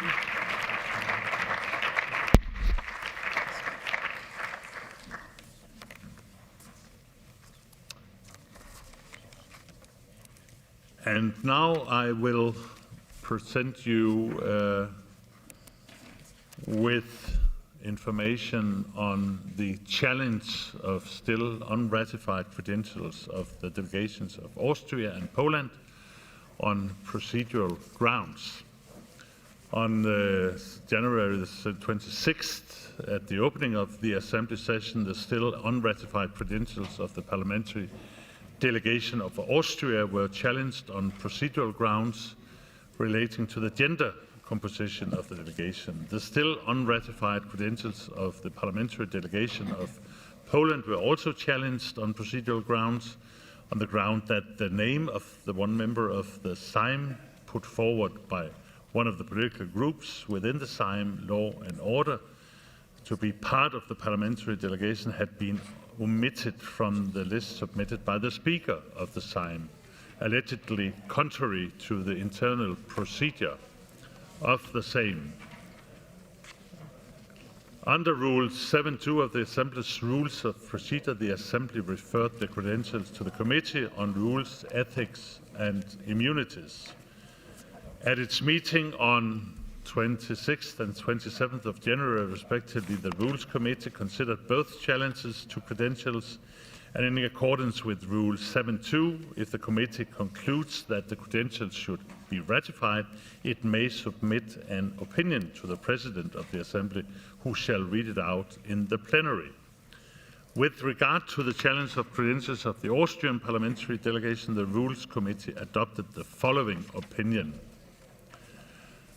At its meeting on the 26th January 2026, the Rules Committee examined the objections raised. It noted that the Austrian delegation is composed of 12 members, which have 6 seats, of which 7 are women and 5 are men. Of the representatives, 4 are women and 2 are men.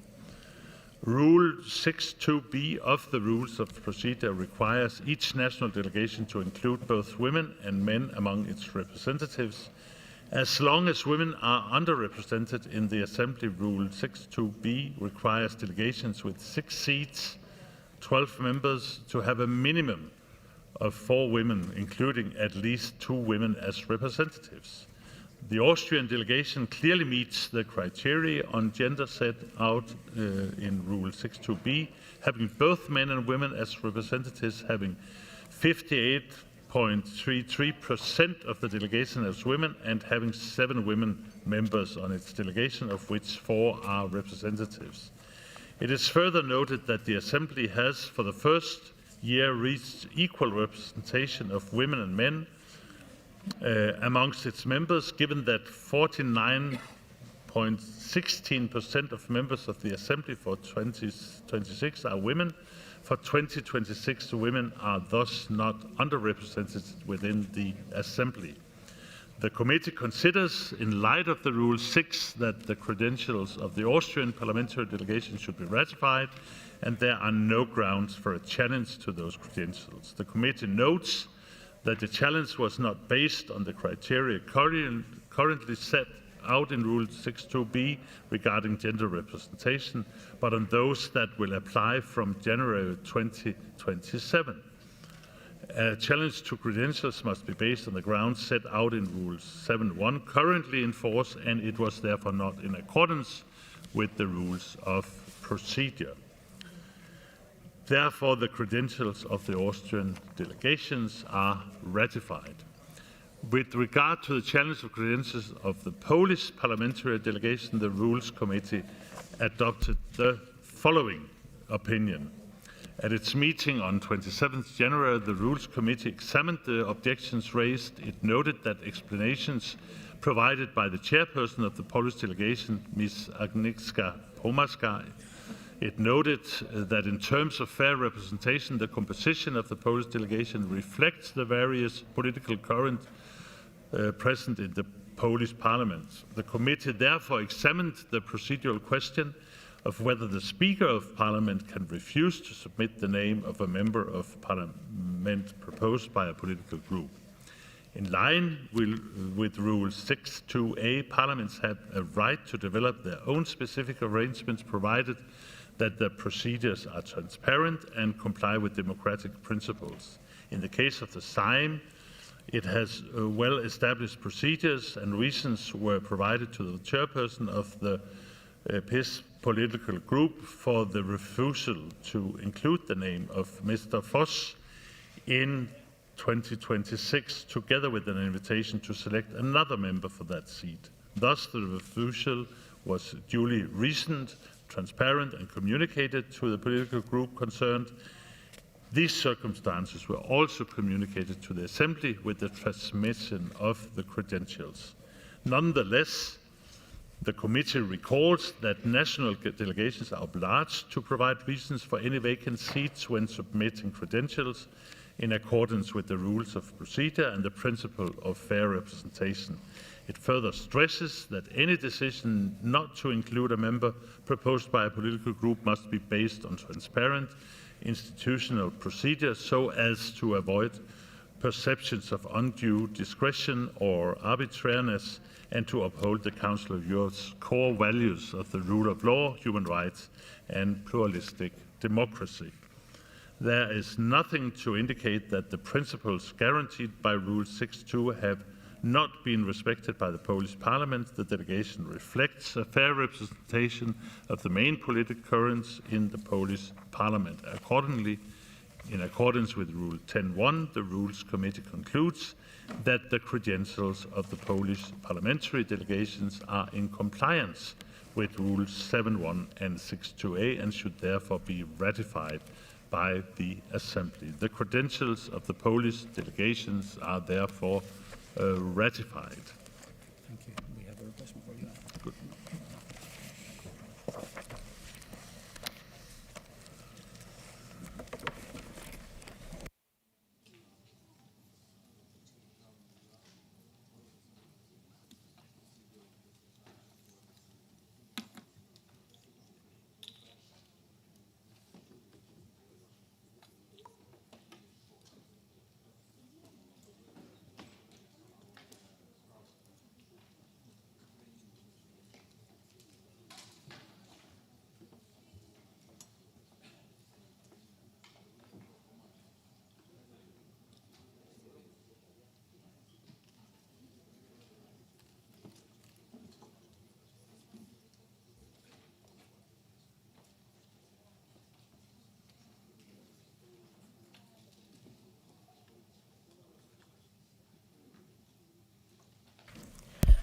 Colleagues, we resume our session, and I have here a hammer and a bell to keep everything in order, but I'm sure everyone will behave.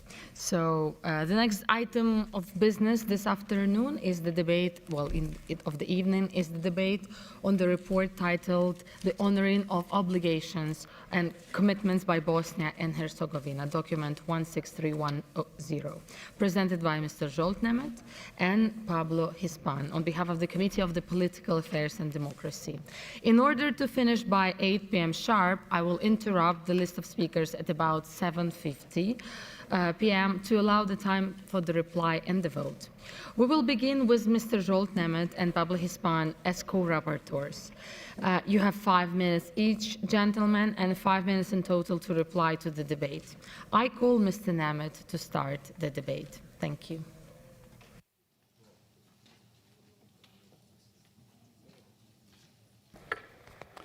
Madam Chair, dear colleagues, 24 years ago, by joining the Council of Europe, Bosnia and Herzegovina officially committed to honor the obligations placed on all member states under Article 3 of the Organization Statute, and consequently to revise, with the assistance of the Venice Commission, its institutional organization, its electoral legislation, in the light of the Council of Europe standards. As mentioned in our report, the institutional framework of the state of BiH is renowned for its complexity. The most sketching analysis on this subject was coached from 2005 in a comprehensive and authoritative review of the Venice Commission. I quote, "To sum up, the decision-making mechanisms at Bosnia-Herzegovina level are not efficient and rational, but cumbersome and with too many possibilities of blocking the taking of any decision. Constitutional reform is indispensable since present arrangements are neither efficient nor rational and lack the appropriate democratic content. In 2009, in the Sejdic-Finci case, the European Court of Human Rights found that the impossibility for candidates not belonging to a constituent people to stand for election to the House of Peoples and the presidency lacked an objective and reasonable justification. Therefore, it breached the prohibition of discrimination set out in the European Convention on Human Rights. Recently, also a very important decision was made by the ECHR, which has given account of counterbalance to this decision.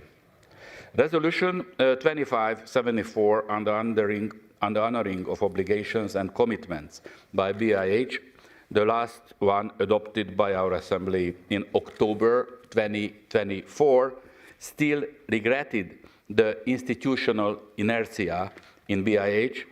It was therefore decided to pursue with the monitoring of BIH, especially with the view on the elections in fall 2026, and we are looking forward to these very important elections coming up.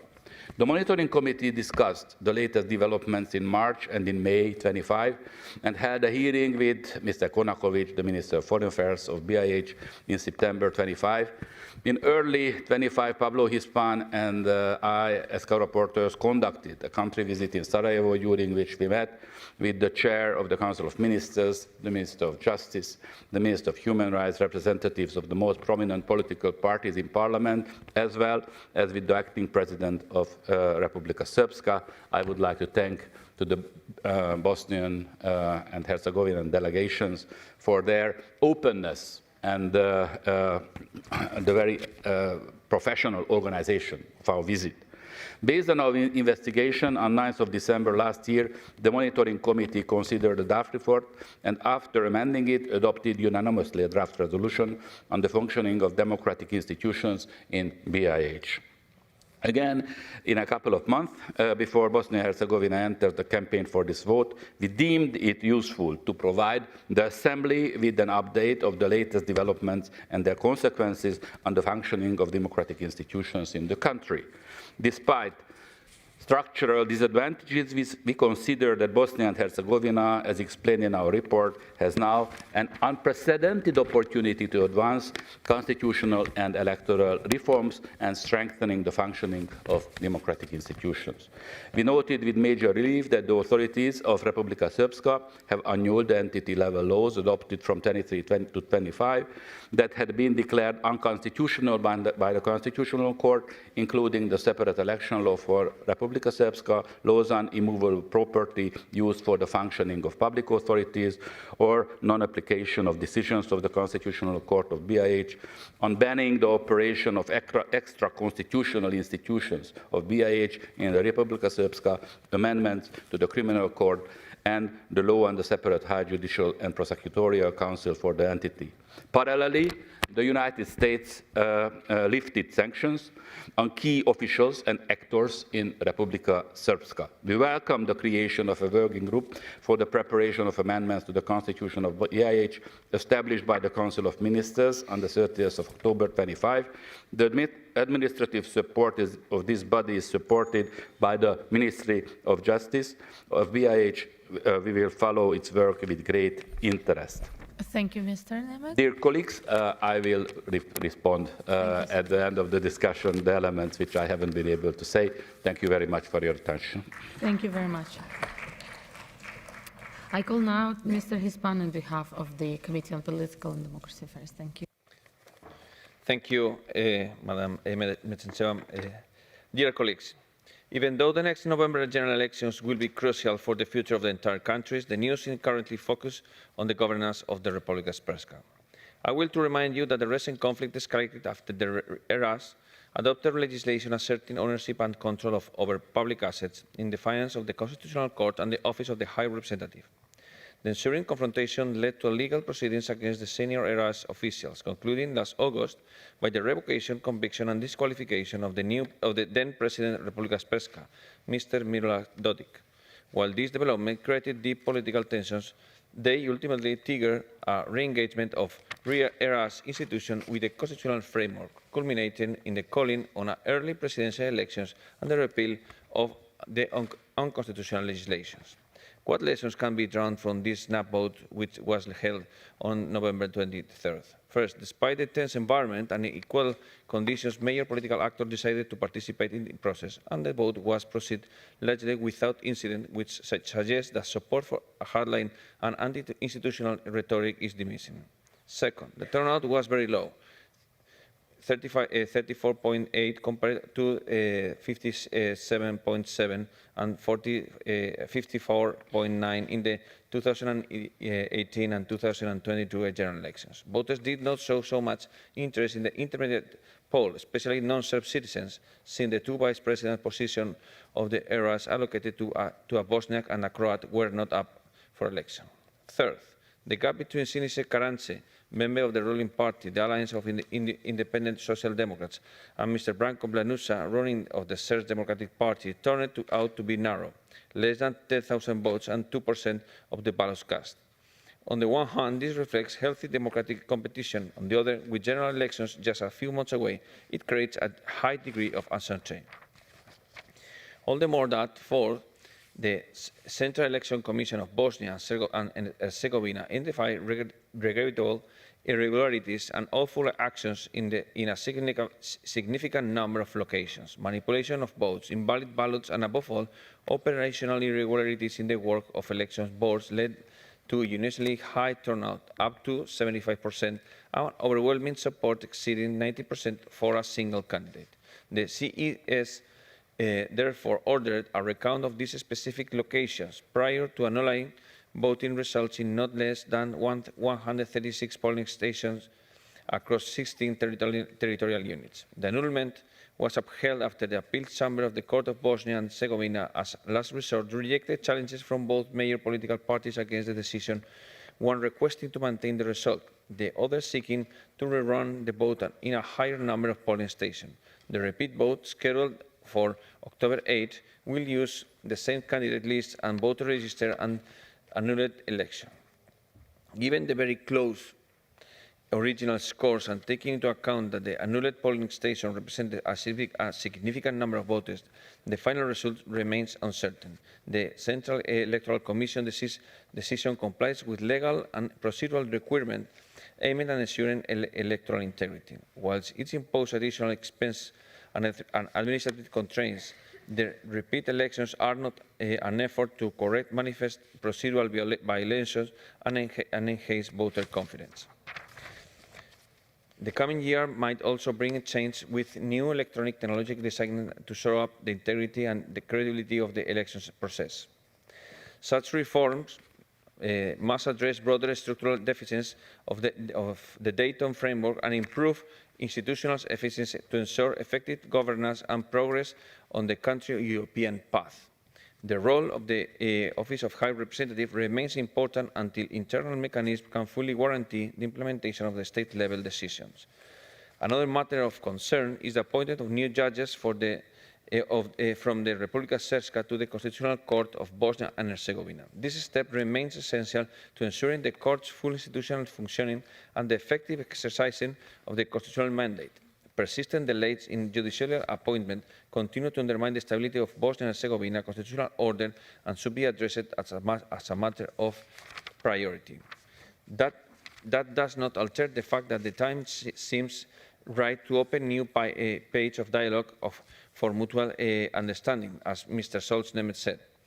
The emerging cross-entity consensus among citizens in favour of an European future is indeed a key opportunity to strengthen the country's democratic institutions and overcome strengthened political division. As Mr. Nemetz comes to the end of his term this week, I would like to express my sincere thanks for the excellent collaboration, how much I have learned from him, and we have enjoyed in the course of this touchy monetary mission. Thank you. Thank you so much, gracias. Colleagues, now I call the first colleague to start the debate on behalf of the political groups, and it's UAL, Mr. Loukaides from Cyprus, please, if you're in the hall. Yes. Thank you very much, Madam Chairperson. Dear colleagues, on behalf of the UEL Group, I reaffirm our full support for a sovereign, united, and multi-ethnic Bosnia and Herzegovina. Of course, we call on all Council of Europe member states to respect its constitutional order, sovereignty, and territorial integrity.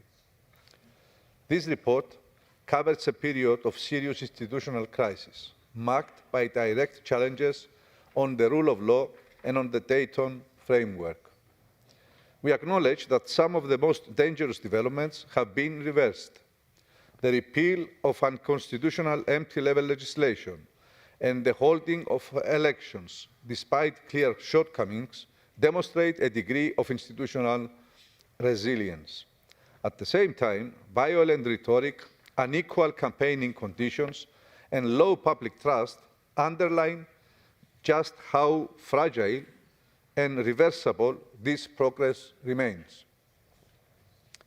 At the heart of these challenges lies the full implementation of the European Convention on Human Rights and the binding judgments of the European Court of Human Rights. Implementing Segis and Finci is long overdue. The Kovacevic judgment also provides important guidance in order to pursue reforms in a manner that respects Bosnia-Herzegovina's specific constitutional structure, while ending systemic discrimination and ensuring equal political participation for all citizens, including those classified as others. Institutional functionality must be improved. Excessive veto powers are paralyzing quorum rules, have turned power sharing from a safeguard into a mechanism of permanent political blockage. The protection of constituent peoples cannot come at the expense of democratic decision-making and effective social progress. The office of the High Representative should not become a permanent substitute for democratic sovereignty. Its gradual closure must go hand in hand with constitutional reforms that strengthen domestic ownership, accountability, and trust between political actors. Finally, resolving the issue of state property is essential. Public assets must be managed transparently, protected from corruption and geopolitical capture, and used in a way that supports socially just and inclusive development for all citizens. Bosnia and Herzegovina deserves institutions that serve democracy, equality, and the social rights of its people. Thank you, Madam Chair. Thank you very much. I call Mr. Pierre Fassino on behalf of the Social Group.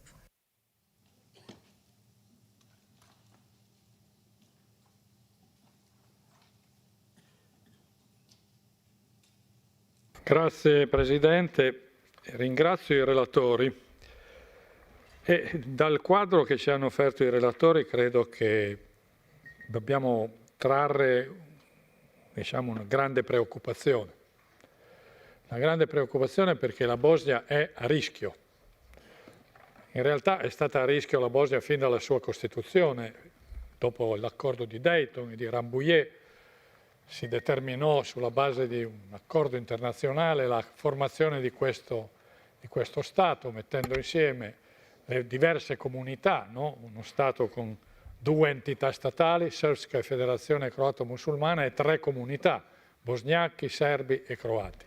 E la convivenza di tutto questo, in tutto questo periodo, è stata difficilissima, anche perché per tenere insieme questo Stato si è determinata una esasperata tripartizione di tutte le responsabilità, di tutte le cariche, di tutti i ruoli. Il risultato è stato veramente paralizzante. Io ricordo una volta che sono stato in Bosnia, tra le tante volte che ho visitato quel paese, e che parlando con un membro della presidenza di una delle 3 entità mi ha detto: adesso io dirò delle cose, guardi che il mio collega che lei incontrerà tra poco le dirà l'opposto, e quindi è una situazione davvero complicata e difficile. Allora io penso che bisogna che il Consiglio, la nostra Assemblea parlamentare, metta in campo un'azione di forte accompagnamento e assistenza, perché non c'è nessuna garanzia che le prossime elezioni siano in grado di far fare quel salto di qualità che viene auspicato. E se le prossime elezioni dovessero nuovamente rappresentare un passaggio critico, la situazione diventerebbe ancora più a rischio.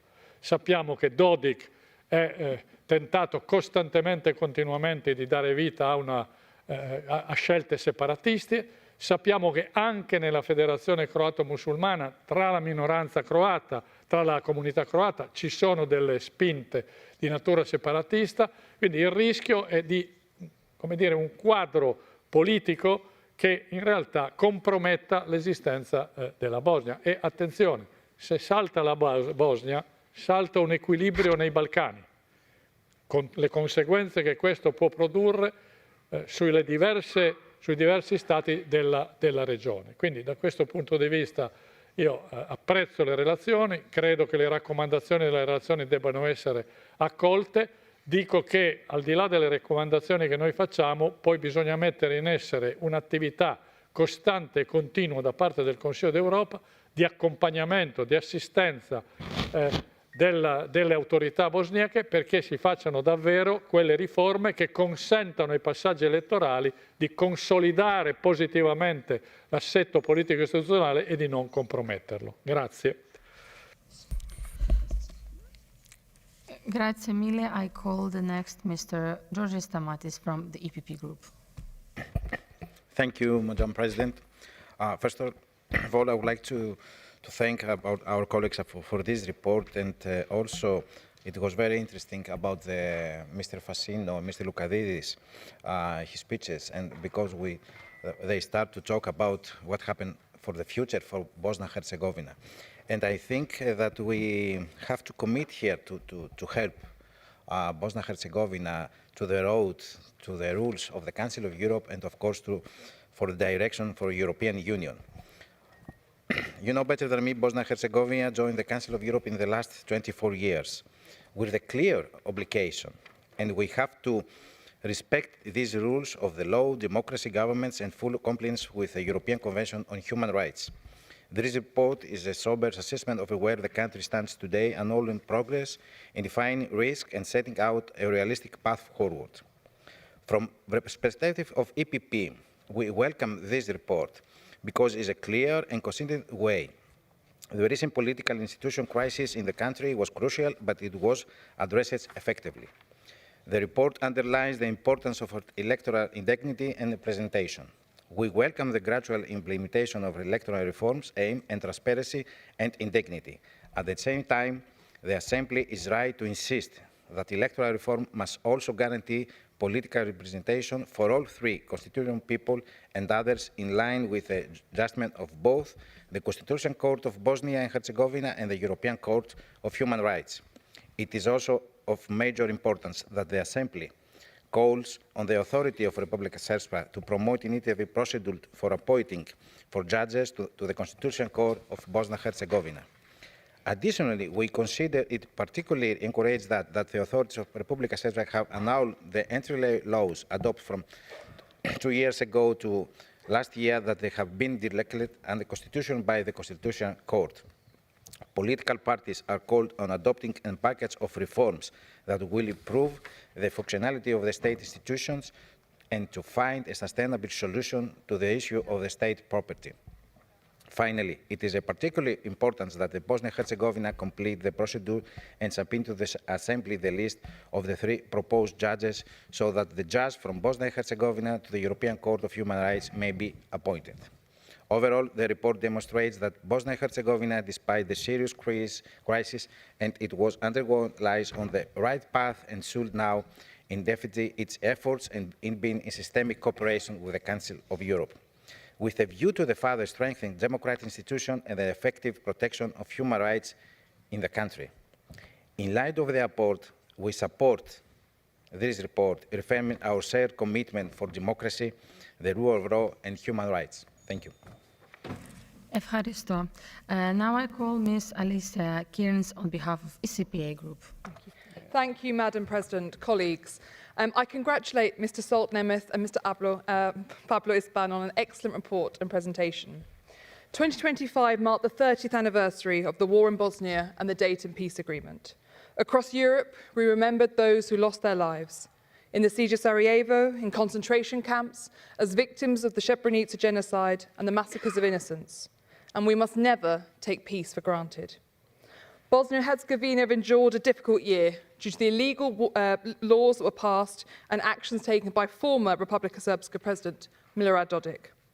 Ultimately, the Bosnian state and judicial institutions triumphed, and Dodik is no longer in office. A presidential election was held in Republika Srpska, and the illegal laws finally revoked. But we cannot be complacent. The victory against these immediate pressures must now act as a springboard for future reform. The Dayton settlement was never meant to be permanent, yet we are settled in a rut.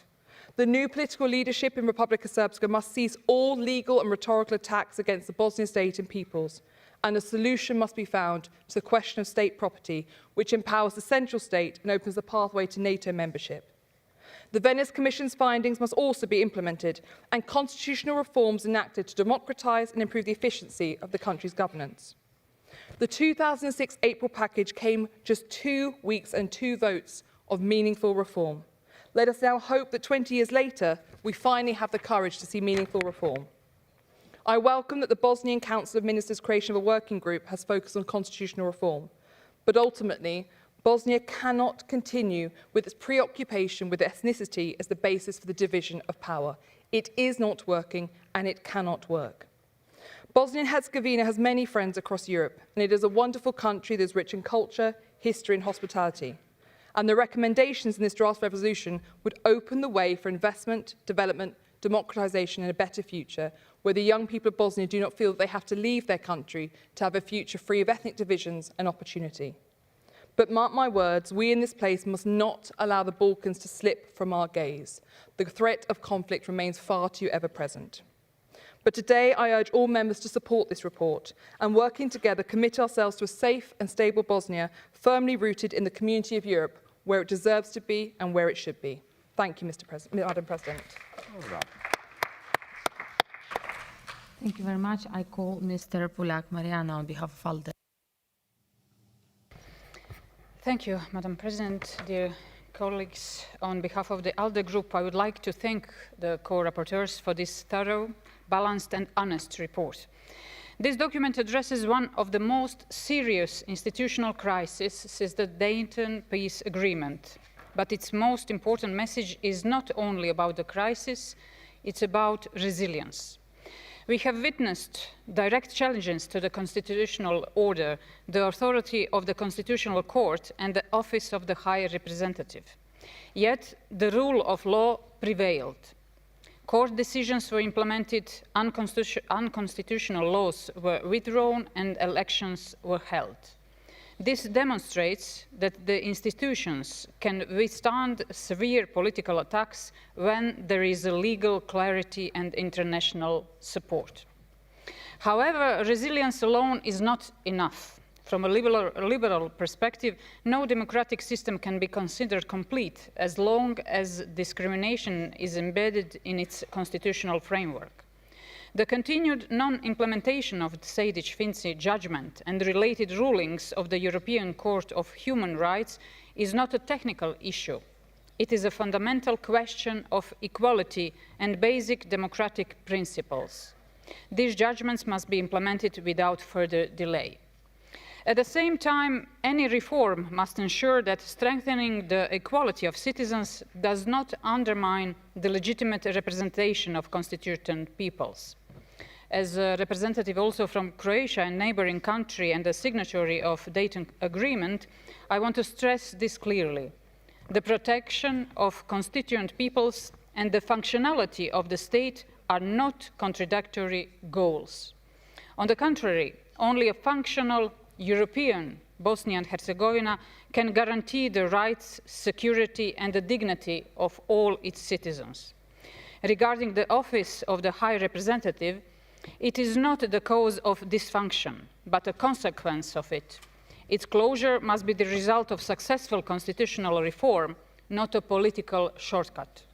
Furthermore, resolving the issue of the state property remains a legal obligation and a prerequisite for economic stability. In conclusion, Bosnia and Herzegovina does not need less Europe. It needs more rule of law, more equality, and the courage to reform what no longer works. ALDE Group stands ready to support this path. Thank you.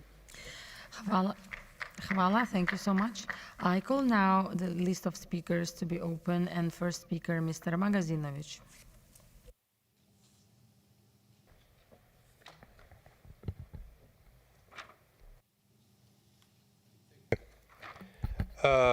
I would like, dear colleagues, I would like to thank the reporters for clearly stating two very important facts.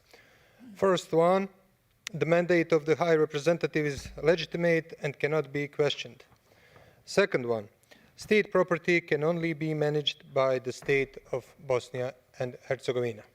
I also believe that today's debate should send some important messages that need serious attention in the next period.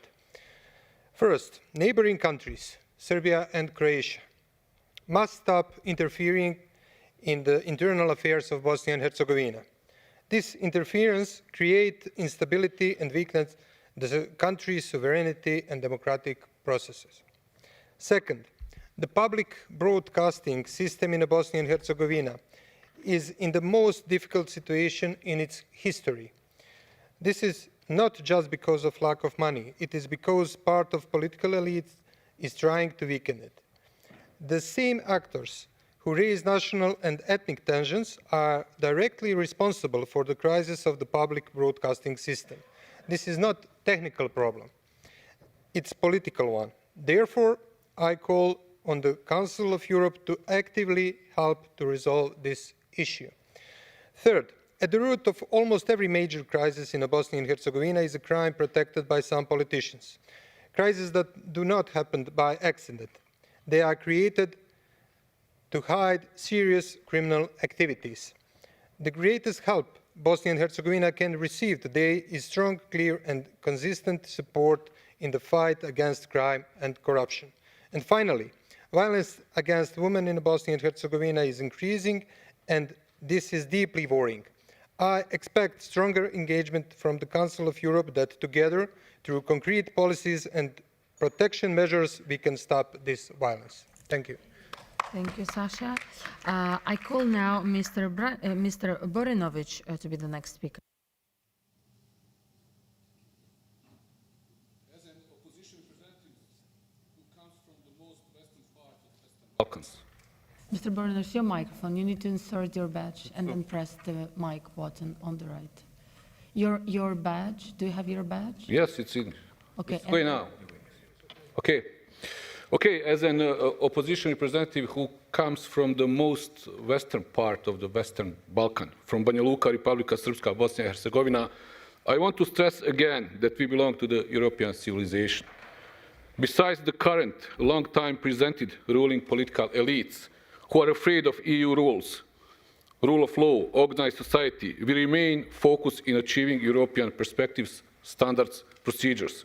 On that way, we need good laws, especially those pro-EU judiciary laws we have in parliamentary procedures these days. Laws who are maybe too rigid, sharp and very serious, with permanent vetting in judiciary, but needed one, if we want rule of law and real fight against corruption.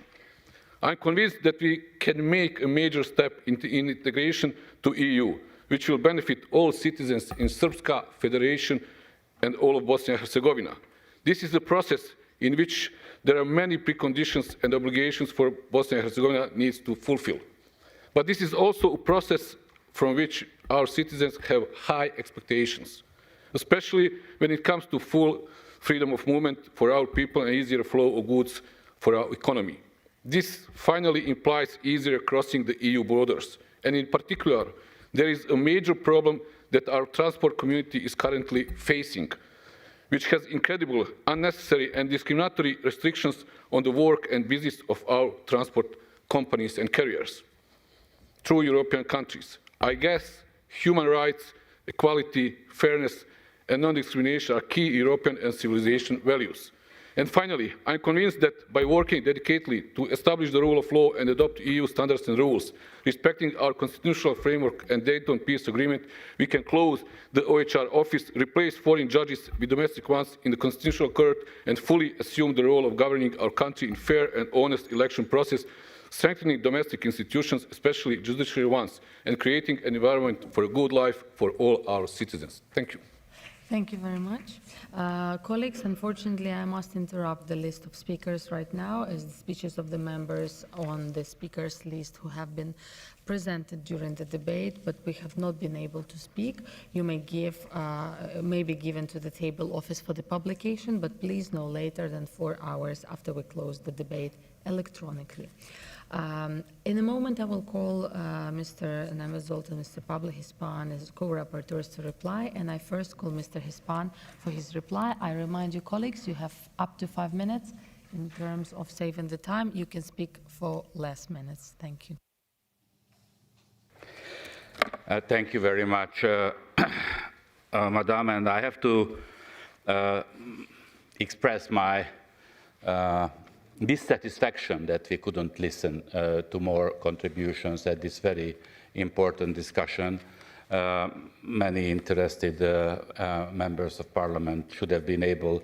I would like to ask you to transmit it to the office that if we are talking about a very serious monitoring of a country, we cannot allow that only 2 people can contribute. Okay? This is number one I would like to ask you. Colleagues, secondly, I would like to agree with all those who said that BiH is a European country and BiH is having a European future.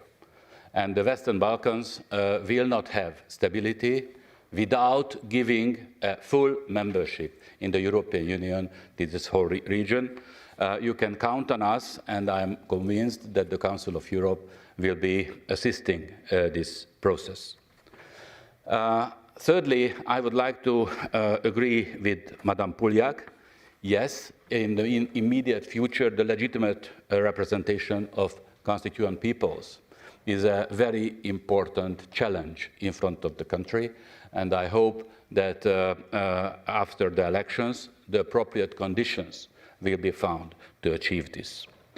I do agree with Mr. Boranovic very much that hopefully the full sovereignty of BiH is going to be created, and the institution of the High Representative can be closed, and the Constitutional Court also can assume a sovereign, full sovereign character. Colleagues, I had an extremely important, interesting 5 years when I have been able to collaborate with all of you.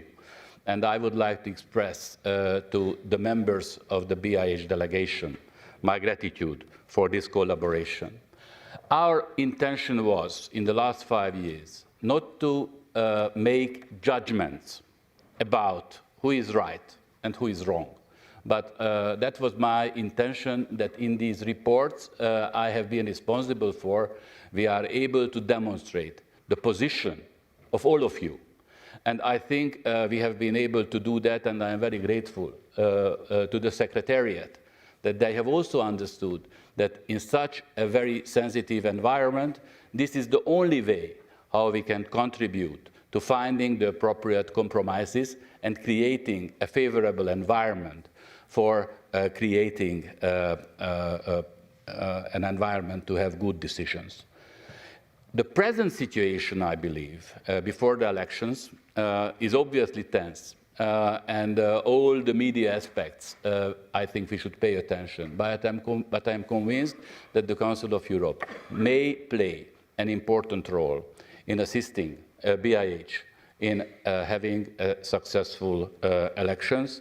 And as a consequence of the elections, we can exploit the relatively good international atmosphere to find the way to agree for the open questions concerning the constitutional aspects and the election dimensions as well, and to move forward with the process of the European integration, because I'm convinced that only half of the responsibility in the Western Balkans, the other half is in Europe, that we have not been able to move forward with the European integration of this region.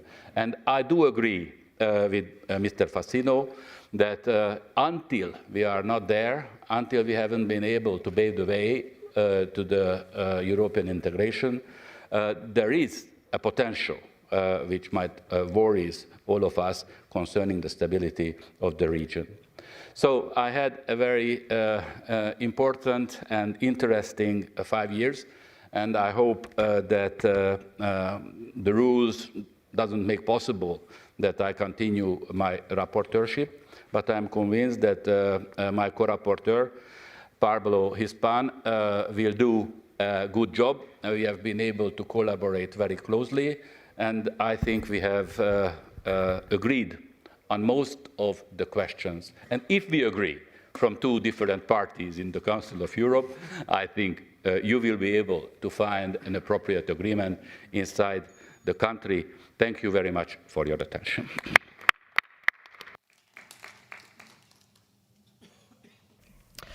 Thank you, colleagues.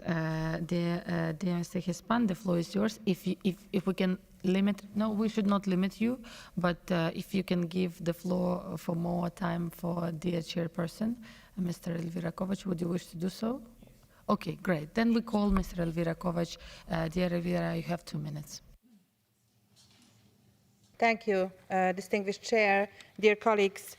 I would like to express my really sincere gratitude to the two very experienced rapporteurs for the remarkable and substantial work they have carried out in the monitoring the democratic institutions of Bosnia and Herzegovina.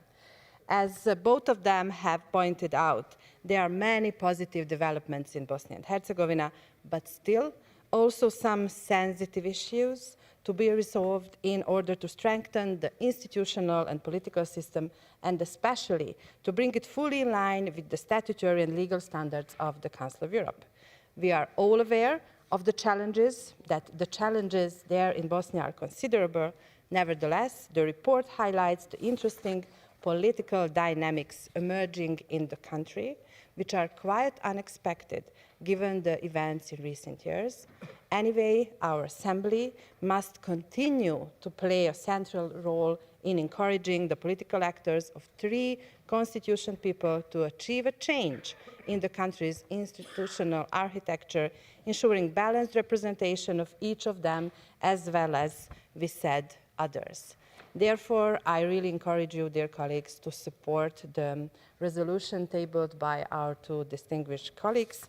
And it is evident that we will have elections in Bosnia in October this year, so that's the period when the monitoring committee comes a little bit behind the scene, but of course the colleagues will observe elections and continue the work. And allow me to use, in conclusion, this possibility to highlight the tremendous emotions and efforts of Nemeth Zsolt, who really did his best and invested 5 years in this work of Bosnia and Herzegovina. I believe that he will be missed, but we wish him a good job in his next appointments in other countries.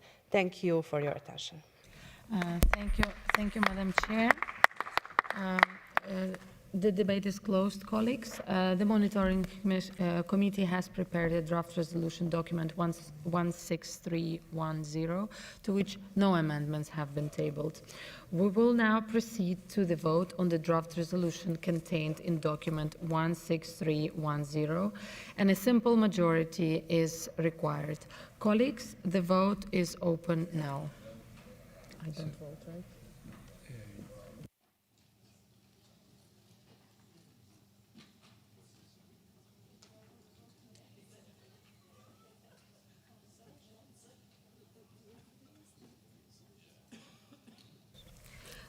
The vote is closed, colleagues.